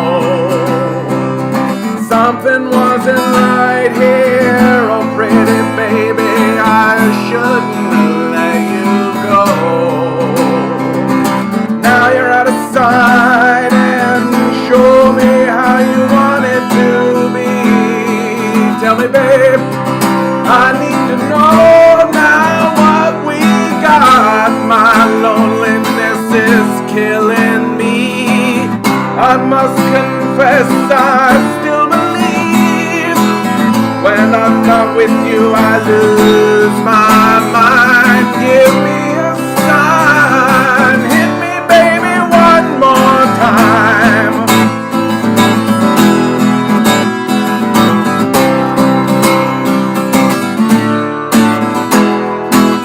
Oh pretty baby, the reason I breathe is you. Girl, you got me flying. Oh pretty baby, there's nothing that I wouldn't do. It's not the way I planned it. Show me how you want it to be. Tell me babe, I need to know now what we got. My loneliness is killing me. I must confess I still believe when I'm not with you I lose my mind. Give me a sign, hit me baby one more time. My loneliness is killing me.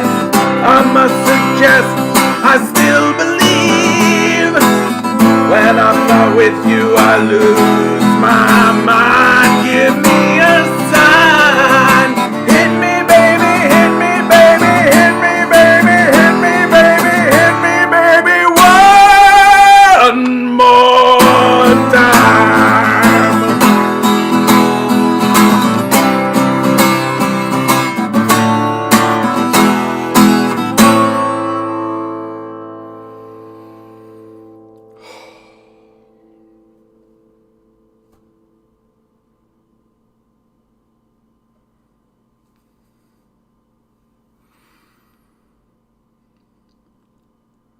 Yeah, no, Eric, absolutely, absolutely.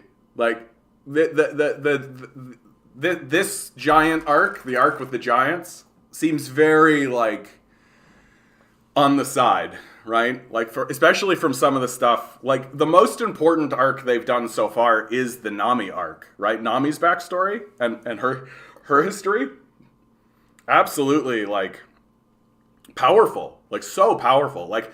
When they did Luffy's backstory, it really is just like a little kid who's like, I'm going to be a pirate. And like has a conflict where his mentor wounds himself critically trying to save Luffy. And so there's this desire to do good by his mentor, right? It's heartwarming in a lot of ways. And then it's kind of the same story with Zorro. Like, he's a kid and he has this rival who ends up dying, and so he's like pledging that he's going to be the greatest swordsman in the world in order to do right by this friend of his and his mentor and all of this. Whereas Nami is just like, her backstory is like slavery, being not knowing what to do about an invader and an overwhelming force, and selling herself to this person in order to rob people to get enough money to buy the freedom of her village. Like, that's fucking crazy. Like, that's fucking crazy.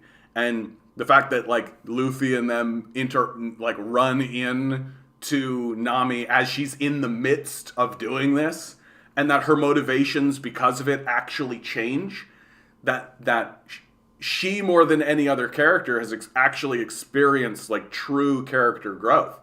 That like Luffy is just like on a rocket to the moon, right? So is Zoro, and then the other guy, I forget his name, Usopp, right? They're all just kind of like, but she is the one who was like, and then it like changed. Like, her motivation is different now. And oh yeah, you're probably right. You're probably right. Oh, I mean, how can you think it's over, dude? Like, there's 1,000 episodes. Like, it's like a 5 million episode arc. I feel like I'll be watching that in my afterlife. And you know what's great about One Piece is that it really is a lot of fun. Like, even as you're going through the heavier stuff, it's just a lot of fun. It is fundamentally a story about a rubber man who wants to be king of the pirates. Like, that's the whole story. And so, like, it's infinite. You can do whatever you like with it, right? And they're having a lot of fun. They're having a lot of fun. But, like, I hope they get into, like, where are these devil fruits coming from? Like, what's their story? Seems like everybody has these fucking devil fruit powers. 2008, Russo-Georgian War was a bit like Ukraine. Major bringing it back down to earth.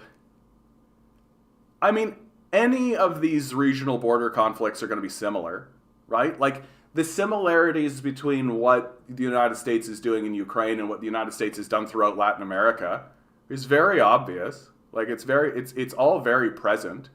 It's just that it's much more aggressive now. Like, it's much more aggressive now because there's a nuclear power involved.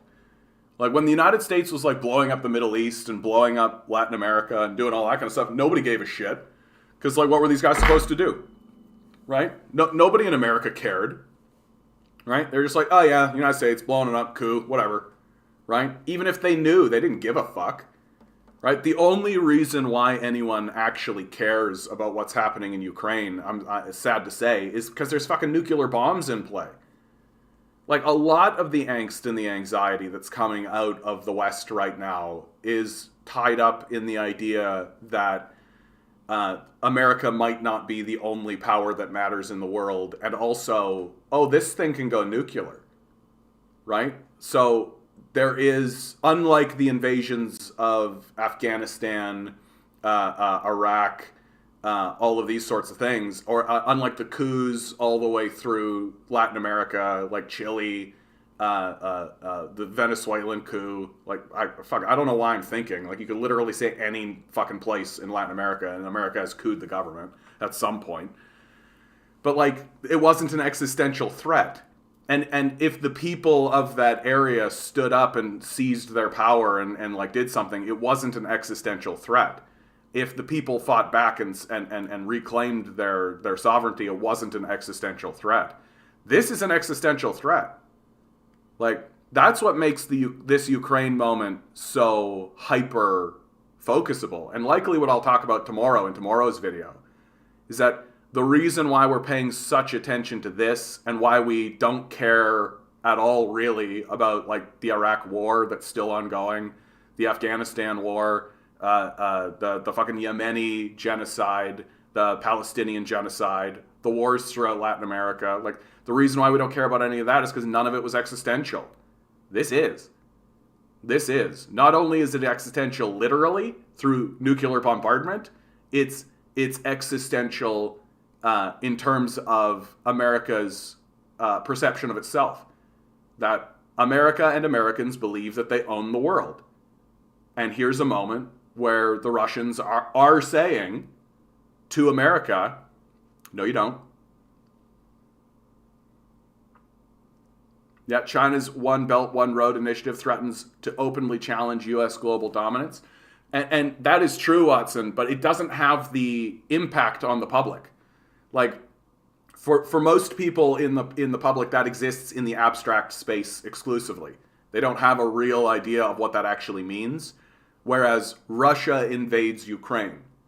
Like, that is an existential threat. That is obvious, right? Bombs are dropping. Here's a video of an explosion, right? Like, here's a video of Russian troops clearing out protesters and all of this.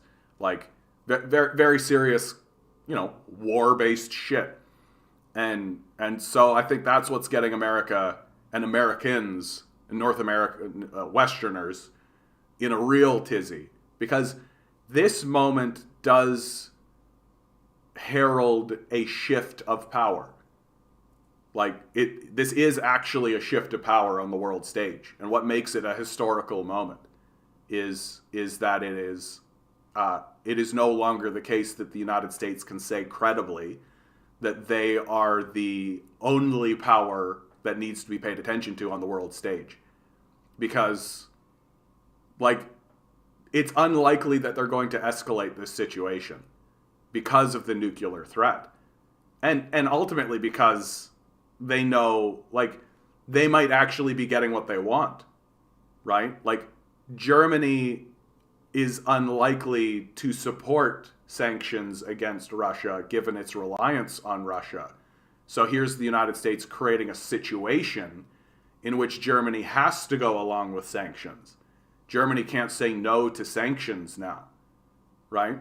And so this acts as a way to whip NATO allies while facilitating aggressive action against America's enemies, which is Russia and China. But it certainly is, like, this isn't a minor conflict. This is a pivot point. And we'll see where it goes from here.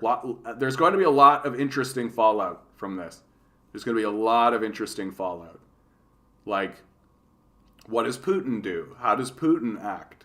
What power does he give? What power does he take? What position does he have?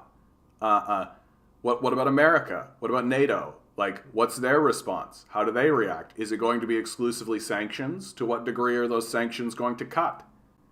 Right? Like, they are going after, like, small-scale assets and things like this, but I haven't seen anything truly serious in regards to the sanction thing. That a lot of that sanctioneering seems to be just making headlines, basically. You're about to get the next major straw hat in the next art, and you'll recognize which crew member it is, and it was one of the characters that I said you were totally wrong. Oh, I'm looking forward to it, dude. I am. I'm super looking forward to it. Well, and also, like, I feel like One Piece has done a good job of keeping me on my toes as to who is actually in the crew or who isn't. And they kind of set that out right away. Like, remember there was that little kid that Luffy was hanging around with, like, who joined up with the Marines, and you get, like, side arcs with him every so often. Like, that sort of sets this precedent that, like, not everybody that Luffy encounters is going to become a crew member. And then there are people who he encounters who do. Like, Ozoff joining the crew is a huge surprise. I was like, oh, okay, so this guy's coming along with us. Okay. Like, I didn't expect that at all. And so the show is, like, structurally built to keep you on your toes in real good ways. Real good ways. I'm really enjoying it for that reason. Bouncing between fucking anime and fucking war in Ukraine. Feel like I'm schizophrenic. Don't forget to like, share, subscribe.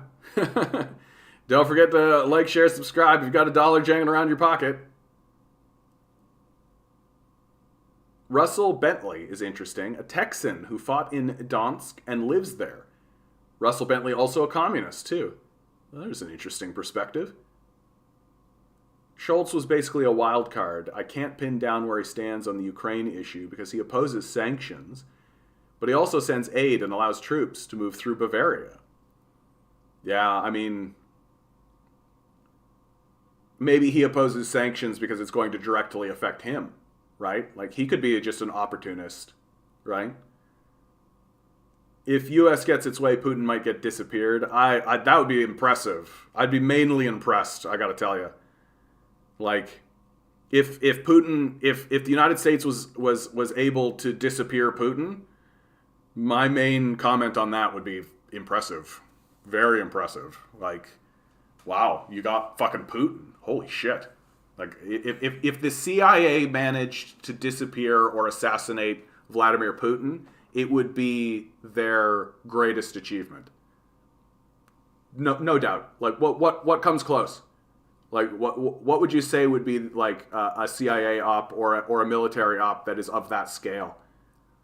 Like, assassinating Vladimir Putin while he is the like prominent leader of the USSR of Russia. What event would be more impressive than that? Like, that would be incredible. That'd be incredible. Oh, I don't remember any of those characters, Eric. So maybe there'll be like a glimmering, like when they show up, I'll be like, oh yeah, I kind of remember, but like, I don't remember any of that. So, the Kennedy assassination, yeah, early days of the CIA though, right? Like early days before they are really well established and like before it's really understood that they're a rogue terrorist organization. Right? Like, it's pretty well understood now that the CIA is a rogue terrorist organization. Like, you just don't work against their interests because they can do shit to you. And so, like, if you're a foreign power, like, if you're Russia, you gotta know. Like, you gotta be thinking, like, okay, where's the CIA? Who's a CIA asset? You gotta be vetting people. You gotta be going through that process of trying to make sure. Whereas, like, the Kennedy assassination, like, I think Kennedy still believed that the CIA was part of the United States sort of organization, and he believed that they were on side, and so he felt like openly talking about dismantling the CIA wouldn't lead to his assassination. You know, certainly an achievement though, like certainly an achievement. Like the Kennedy, well, and the management of the populace was very like that. To me, is the larger achievement of the CIA, is not the assassination itself, but the management of the fallout. That's the most impressive part, in my view. Like, assassinating Kennedy is not a big deal, right? He's in the car, shoot him, right? Like, that's pretty straightforward. But then the setting up the fall guy, the management of the media, the insurance that fingers don't point at the CIA after the event, and that like major figures who were involved don't actually get pegged. That's what's most impressive to me about the Kennedy assassination. And yeah, you're right though. Like the Kennedy assassination, like if they managed to get Putin, especially given the climate, that would probably supersede the Kennedy assassination in my view. Like Vladimir Putin, what a huge get. What a huge get. And you wouldn't even have to pretend. That's the other part. Is that like it could actually turn into like this CIA like we got Putin, right? Like they could easily turn that into like a rationale for the maintenance of the CIA. You want the CIA on your side. Look at the great things that we did. We got Putin, right? Like you basically entrench the CIA as an organization in American culture for 100 years. If they assassinated Putin.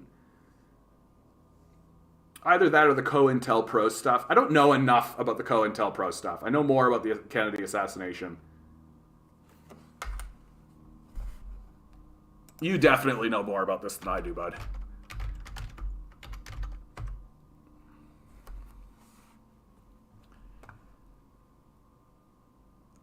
Conducted by... that's the FBI. Haha, the FBI. Although, yeah, and Mossad for sure. Targeted groups, the FBI deems subversive, feminist organizations, the Communist Party. Oh yeah, this whole part. Yeah. Like the shit that they did to Martin Luther King, Nation of Islam, the Black Panther Party.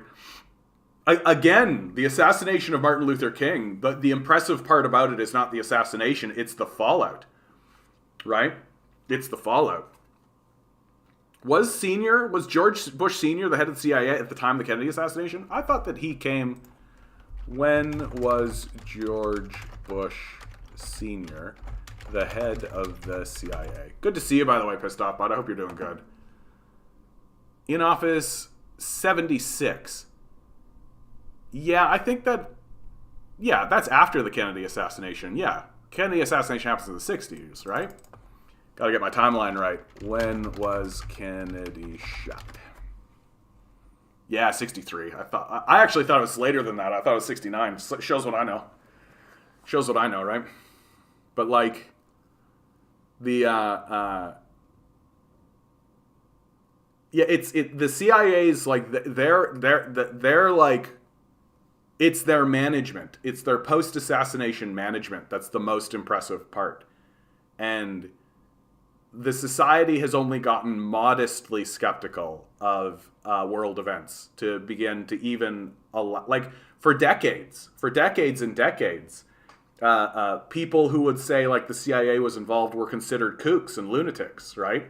The CIA did a really good job of making it so that their critics would be crazy people. And that was sort of the default position, conspiracy theorist, right? CIA did a really, really good job of that kind of thing. Time of the Warren Commission. Man, we're getting deep into American politics here, man. And I know about all this stuff, but we're getting pretty specific. Commission. Oh dear. Right. The Warren Report is the official report. Right, of course. And so, and when does that come out?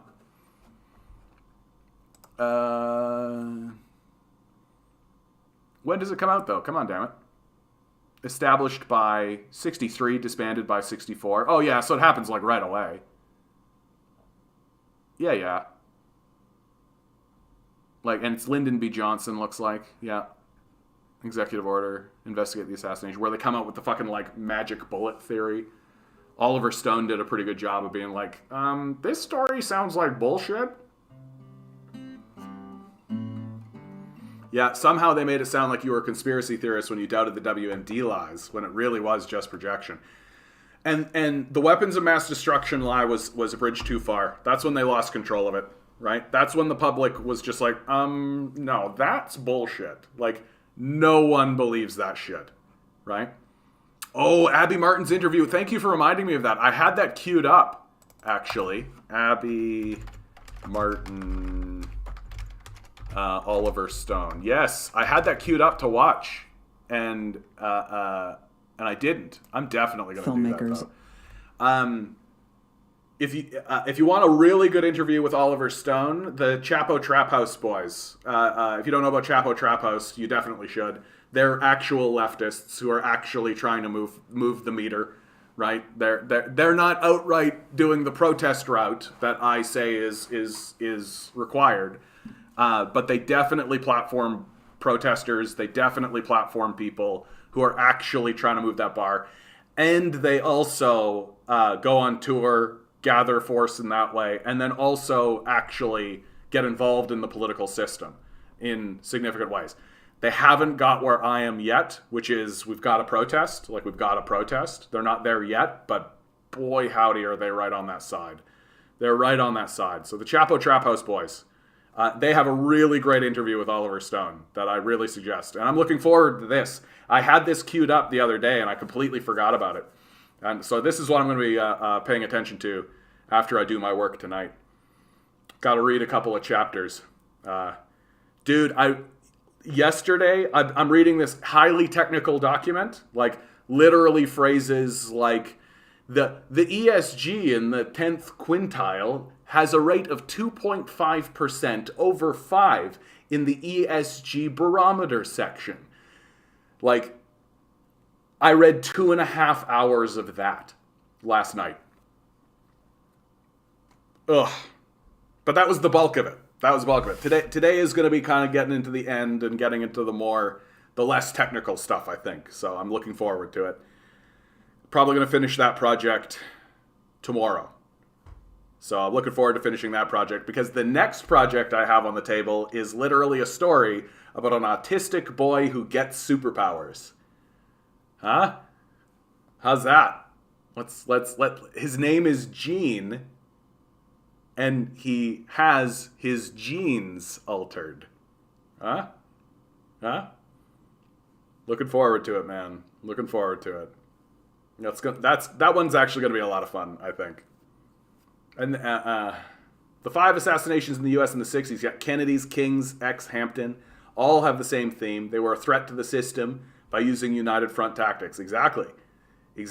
And they were able to go off without a hitch because the public was unaware of that the CIA had gone rogue. I think that's really the truth of what's going on in the 60s during that period of time. That people could buy into the idea that, like, oh, this is just like a kook who came out with a gun and shot these guys, right? Like, believable narrative given the kind of lack of understanding of how overwhelmingly powerful the CIA actually is as an organization, and that it definitely went rogue. And is a rogue terrorist organization, the most threatening rogue terrorist organization in the United States, or in the world, for sure. Like, it operates for its own interests exclusively, and it doesn't care about anything else but its own interests, and so that makes it very dangerous. But I think people are more aware of it now. Like, there's more awareness that, and if you bring up the CIA, you're not considered a kook. Right? You're not immediately discarded from the situation. Imagine how frustrating that must have been for these guys.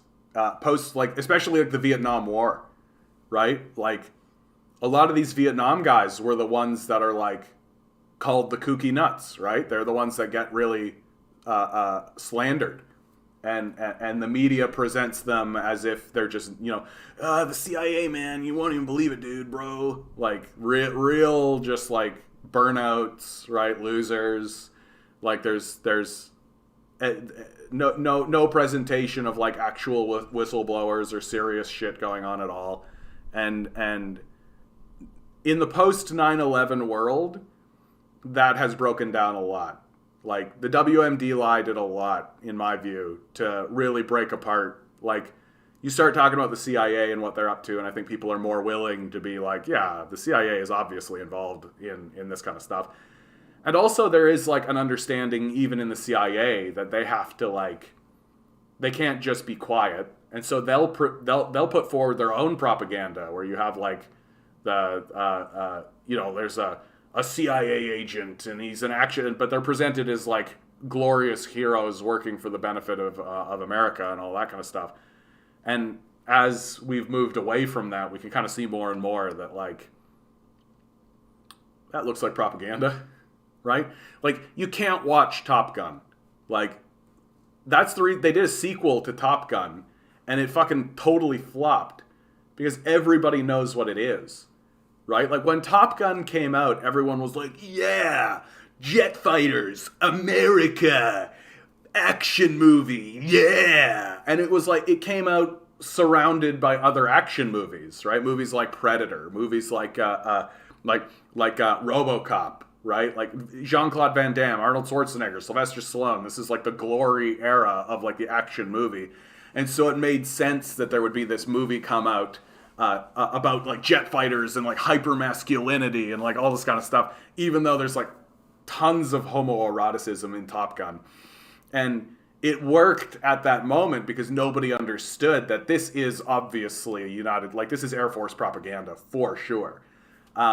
Whereas, like, Top Gun 2 comes out and everybody's like, they're doing a fucking propaganda film. Okay, great.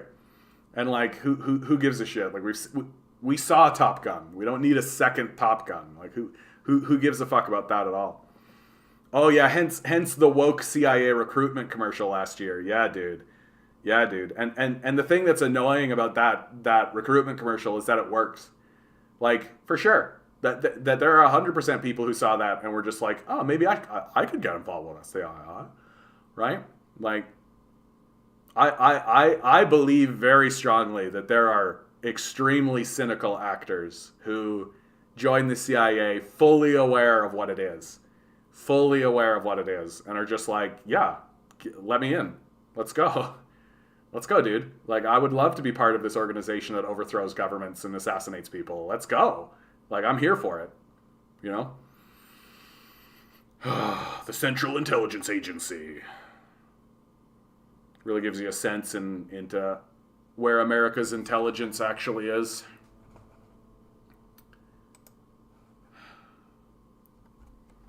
Once again, guys, I gotta say, man, thank you so much for being here. Each and every one of you. Like, thanks so much for being here. It really, like, it's nicer. It's nicer. My heart goes to Avenue today. I'm glad that he came in here and gave his perspective. I hope that he's safe. I hope that the people he's with are safe.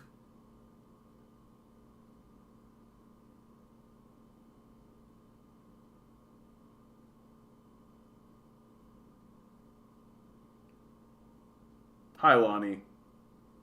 Good to see you.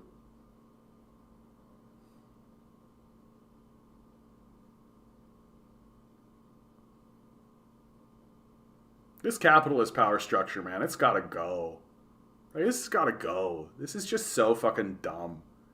Like, it's dumb. Like, it's doing shit for nothing for no reason. Just, like, literally a giant ape pounding its chest. And there's, like, another giant ape, and it's also pounding its chest. And we're all just looking at these two fucking apes pounding their chest, being like, could you not? And then they look at us and go like, shut up, if they even notice us. Yeah, that goes to the reactionary nature of postmodern identity politics. Well, and how successful, like, I don't want to call it a hierarchy, but it kind of is. Like, I have like a hierarchy of importance, like what I consider actually important to focus on in these kinds of conversations.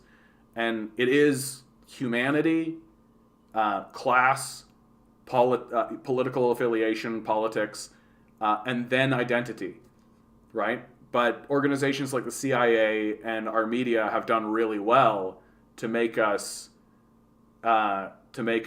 really hyper focus on identity and take identity and put it above humanity, so that it's identity then humanity, right?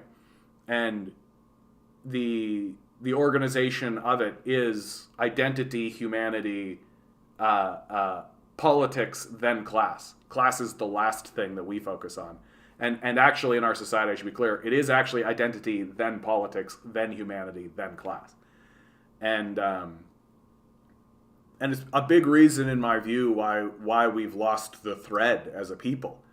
That there are issues in our society that are human issues that supersede class, identity, and politics, for sure. Everyone should have food and shelter. Like, yeah, everyone should have food and shelter. Like, and people who take identity and elevate it above humanity, like, that's what the Nazis do, right? They take your identity and they elevate it above your humanity in order to kill you, right? Well, and same with the postmodern identity politic people, right? But they're not trying to kill you. They're just trying to take your identity and put it up and then use that to dismiss you, right? And ignore the class discussion, ignore the human discussion. And I feel like part of the reason why people are retreating into channels like mine and are retreating away from that structure, the media and all of that, is because they want the humanity back. right? They want the humanity back. That for a while they were able to trick themselves into believing that the presentation of the news media still had a human element to it, but it doesn't now. It's so false now. Like, it's so presentational and so plastic and so fake that it can't be seen as human. It's so the artifice is so enormous, and people are retreating away from that and coming into these sorts of channels. Someone said something really beautiful to me, and I didn't acknowledge it, and I wish I had of, because now I'm thinking about it. Who said it? It's because I was crying. Look at that, doing the Jordan Peterson thing, crying like a bitch. Ah, well. Yeah. Oh well. Oh well. Whoever said that beautiful thing to me, I'm sorry I missed it. But I am me. I will say the Britney song was an unexpected treat. That takes courage. What fun. Yeah, it is fun. I don't know about courage, but it definitely is fun. Like, I really love that song, man. Like, I love that song. Like, it really is just like... Did you hear that Canada is removing all sanctions by March 23rd? Yeah.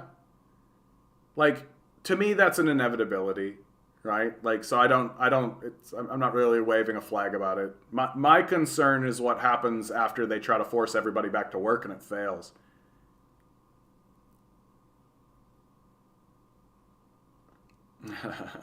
Was it that even if everyone left, you and I would still be here? Well, that's beautiful. Have you read Adorno, Frankfurt School philosopher, on how the left should reject the Marxian theory of the working class being a revolutionary force and focus on identity to forward its class interest? Ugh. Sounds pretty bad from the outset. Like, the hyper focusing on, like, and I do think we get there somewhat honestly, right? Like, race relations is a serious issue. I was listening to an interview, Jon Stewart, his new show, The Problem. He's been doing some interesting interviews with, and he had an interview with a professor, or a lawyer, I believe, a constitutional lawyer, about race relations in America. And he pointed something out that I hadn't actually thought about before, which is that, like, in apartheid South Africa, there was a power shift that the black population became the leaders of the country. And that shifted the power structure. And that meant that there was an acknowledgement and a truth and reconciliation movement by the victims. And they were in power while it was happening. And that has never happened in America. That any of the gains that have existed in America by the black population have been concessions by the white power structure that has never lost its power. And that any of the gains that exist are being done by permission, almost, right? And so this has really elevated identity politics and race politics in American culture for the obvious reasons that you would expect. Like, slavery existed. Like, that's and it's had an enormous and profound effect on the way the culture works. Like, segregation is just incredible to me. I can't imagine living in a society where people are segregated by the color of their skin. Like, what the fuck? What the fuck? And so it makes sense that we would have, like, a large focus on identity issues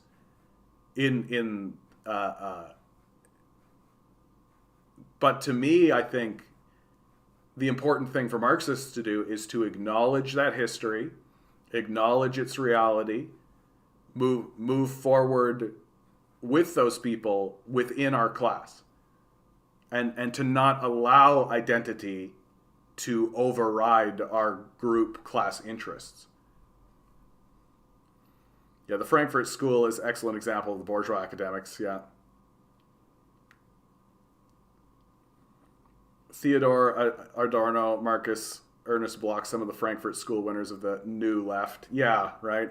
The pseudo left. Like, it's all controlled dissent, right? If we can convince the populace that leftism is, 20 years ago liberalism, then they'll do it. Like, oh, look at us, we're further to the left than literal neo-fascists. No, we must be better than we must be leftists, right? We're better than genocidal, bloodthirsty maniacs by a degree, right? We must be leftists.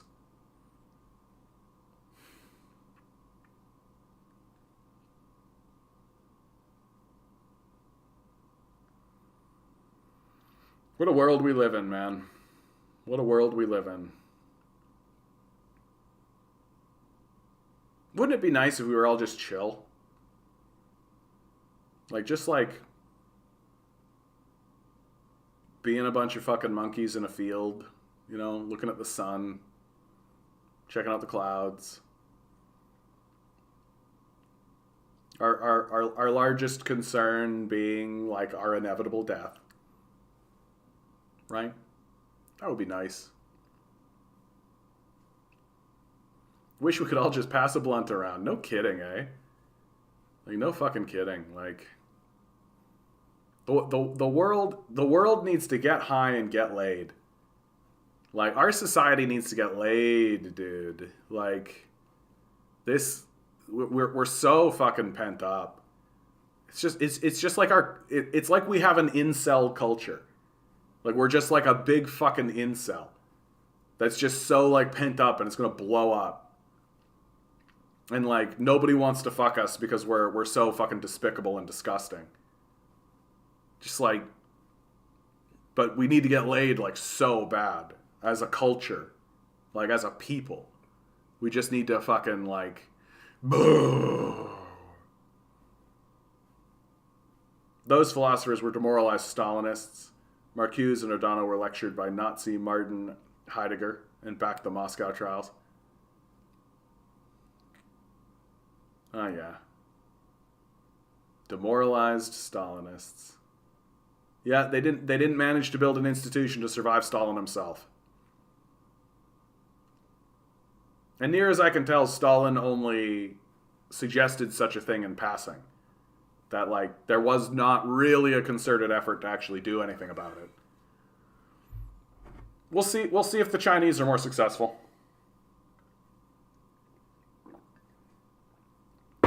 Hanging around, waiting for the dirt nap.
Ah, that one needs a bit of work.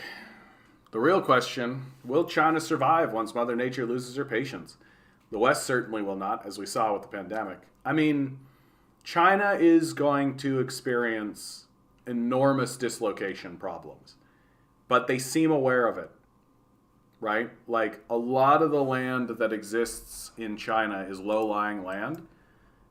Places like Guangzhou, right? Like, if you could see it, just look at this system, right? Like, look at the waterways, look at the system. If the water goes up a meter, this place is underwater. Like, they are going to experience that kind of flooding in these areas, and like you can any of this land, you can see it. It's the light green here. So this is all low-lying land of the same elevation. It's all gonna flood, right? So like you take a look at like Guangzhou, right? Like you take a look at Fuzhou, right? And it makes sense. Like these cities were built like 1,000 years ago. Like they're not like capable of understanding like, oh yeah, if the water goes up, we're in trouble. And all of these places are going to experience flooding, and they know it. Like they know it. There's a reason why they're building cities inland. There's a reason why they're building all of the cities that are being built in China now are being built on the higher land. They know that they're going to experience dislocation, and the dislocation that China experiences is it like when I look at there's a map that you can go to, right? Like water elevation map, climate change. Like this is kind of the more aggressive. Hold on. That's 400 meters. No, that's dumb. Just 1 meter will do it.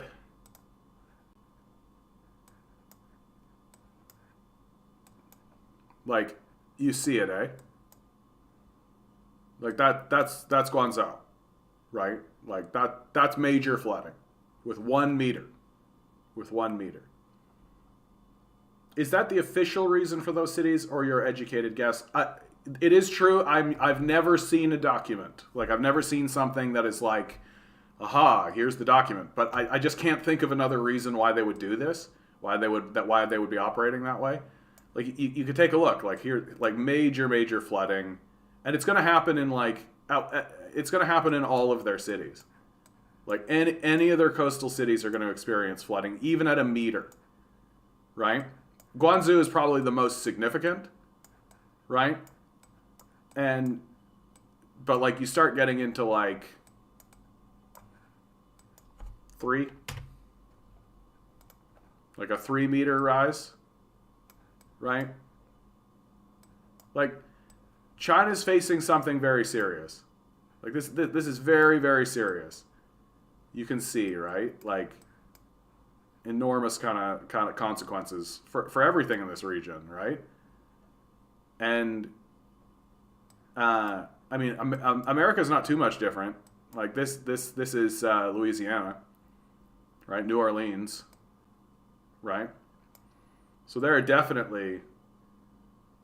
Oh yeah, like I'm not trying to say that there's a singular reason. Like I'm not trying to say that, and also there is just simply like we got a lot of population, and we're concerned. Like for God's sakes, they're enacting like a one-child policy. You know, like. Yeah, seawalls might work. Yeah. I mean, and there are things to do. Poor, like, I mean, you look at this area, right? Cuba is going to experience a bit of flooding. Go over here, you get Vancouver. Right? Vancouver's fucked, in my perspective. Like, I don't think you should live in Vancouver. Like Vancouver is going to be like very significant problems in Vancouver. Like you pop on over to like.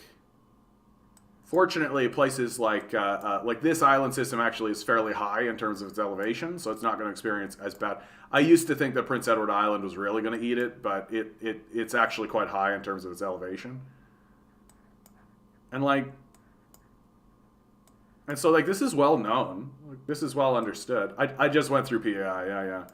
I think PEI's biggest concern in regards to climate change isn't this issue particularly. It's that there's a great deal of erosion happening. Like, it is something of an inevitability that this island eventually is eroded into nothing. But is that going to happen? Like, I'd be more concerned about that bridge. That's what I'd be concerned about if I was living in PEI. I'd be less concerned about flooding. Like, I mean, there's obviously going to be moments and stuff like that, right? You can see, right? Like, but I'd be basically mainly concerned about that bridge. Like, is that bridge going to do it? Can progress innovation keep ahead of climate change? I don't know. It's one way to address it. I mean, we're trying. Like, we're trying. I'm reading a book right now, and I won't talk too much about it because I'm not finished with it yet. I don't want to start promoting it until I'm finished with it, or critiquing it rather until I'm actually finished with it, because that would be the worst case scenario, right? Like, the author comes around and be like, you said this about my book, and you're off the project, right? Look at this shit, though. Like, up in here, this region here. Like, this is fucked, right? But it's essentially a book. Yeah, the bridge may not be long enough, exactly. It's essentially a book written by capitalists attempting to find a path to what they call sustainable investing, right? And it runs afoul of a lot of the Marxist critiques, if you ask me, and a lot of my critiques, generally speaking. But what is nice about it is that it's a capitalist attempting to address this climate change issue in a serious way. And while also bringing forward like strong data and strong information about how capitalist and capitalist markets and all this stuff are actually moving in that direction. Like, the book has convinced me that I can't simply say the capitalists are doing nothing. That they're just doing, that what they're doing is not going to be enough, and it's not going to be fast enough. And that by trusting in the free market to resolve this issue, it's not going to be as effective as just like grabbing hold of it and doing something about it. Posted a quick less than 2-minute video in the Discord. Just asked a Liberal MP about our support of the as. You asked a Liberal MP?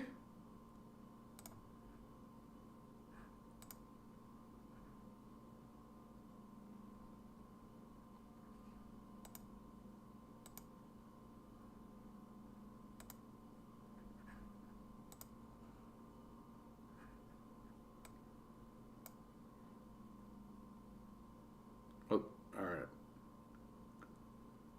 Oh, you're just showing like the comments. Is this you, dude? Is this you that you're doing this?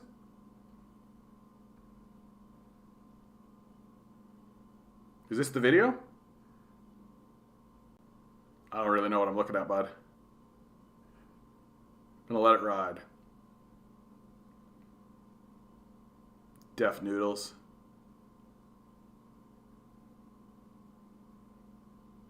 When's the fun start? I feel like this is just scrolling through. Oh, that's not it. That's not it. Okay, okay. Did I miss it? Because I'd like to hear that. Like, I'd like to. Is this the one? No, this is. If you go and you turn on CNN or BBC or you go pick up The Guardian, pick it. This guy's worth listening to for sure. Richard Medhurst. His opinion is an opinion that I will definitely pay attention to. Any Western outlet, they're calling it an invasion, and of course the Russians are saying no, it's not an invasion. It's just a limited operation or a special operation. That's what they've been calling it, right? So they're trying to portray it as some sort of little targeted surgical thing. Now, I agree with Scott. I'm gonna wait until. Yeah, I'm gonna pull that up. Wait and. I'm gonna watch that a little bit later myself. Oops. Yeah. Hit me with that tomorrow, pissed off. We've reached the end of this video. What an emotional journey today was. Got some new people in. Somebody comes in literally in a bomb shelter in Ukraine. Avenue, I hope you're well, dude. Yeah, you've disappeared, so I don't know if that happened because you hated my music or if something more significant happened. But thanks for coming in, bud. Sharing your experience.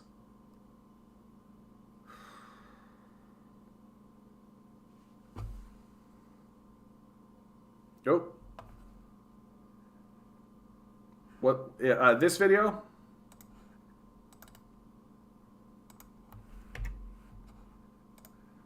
Here, I wanna. If it's only a 2-minute video. Oh yeah, here you go. Here you go. Jeffrey says, why did Canada abstain from denouncing the glorification of Nazism and work with the Azov Battalion, a neo-Nazi arm of the Ukraine army? Honestly, so my staff will have sent me articles on this as well, but look, take a step back here. We have a situation where Ukraine is under attack and innocent lives are going to be lost and have been lost, and we have a situation where a democracy is under attack in an unprovoked, unconscionable way, a war of aggression. And you have a situation where Canada absolutely should stand in solidarity with Ukraine and provide resources. And so should we denounce the one battalion? And I know that the U.S. Congress, for example, has noted that the financing that they flow should not go to that particular battalion. I think there are, rightly, you could point to concerns there, but not in the moment in which we're living. We've got to focus our attention on the task at hand, and the task at hand is standing in solidarity with the Ukraine, but also standing in solidarity with our allies to make sure we stand there with sanctions, with financial support, and doing everything that we can to assist the Ukraine in this incredibly challenging moment. Just deflection. Didn't answer it, right? Like, forget about the fact that we funded those groups, and that's what's causing the problem, right? Now we need to like double down on those groups, even though, yeah, like this is bullshit liberal nonsense, is what this is. Might actually use this in tomorrow's video. If you've been watching the news, they're prominently featuring the river on every map. Can't remember the name. I'm thinking Putin will stop at the river and Ukraine will be split in half. Interesting. I mean, they've done action in Kiev, though. Like, they've done action in Kiev. So, like, they're not stopping. Although yeah, okay. Like, you're thinking they're doing action in Kiev, so they'll stop here, split it in half, take the Russian-speaking side. Because that's always been the thing with Ukraine, is that there is, like, the Russian side and then kind of the Ukraine side. So, anyway. Alright, guys.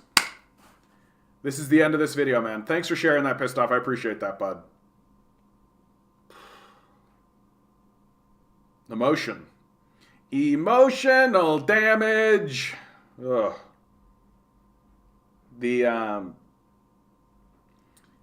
Always remember, guys. Always remember.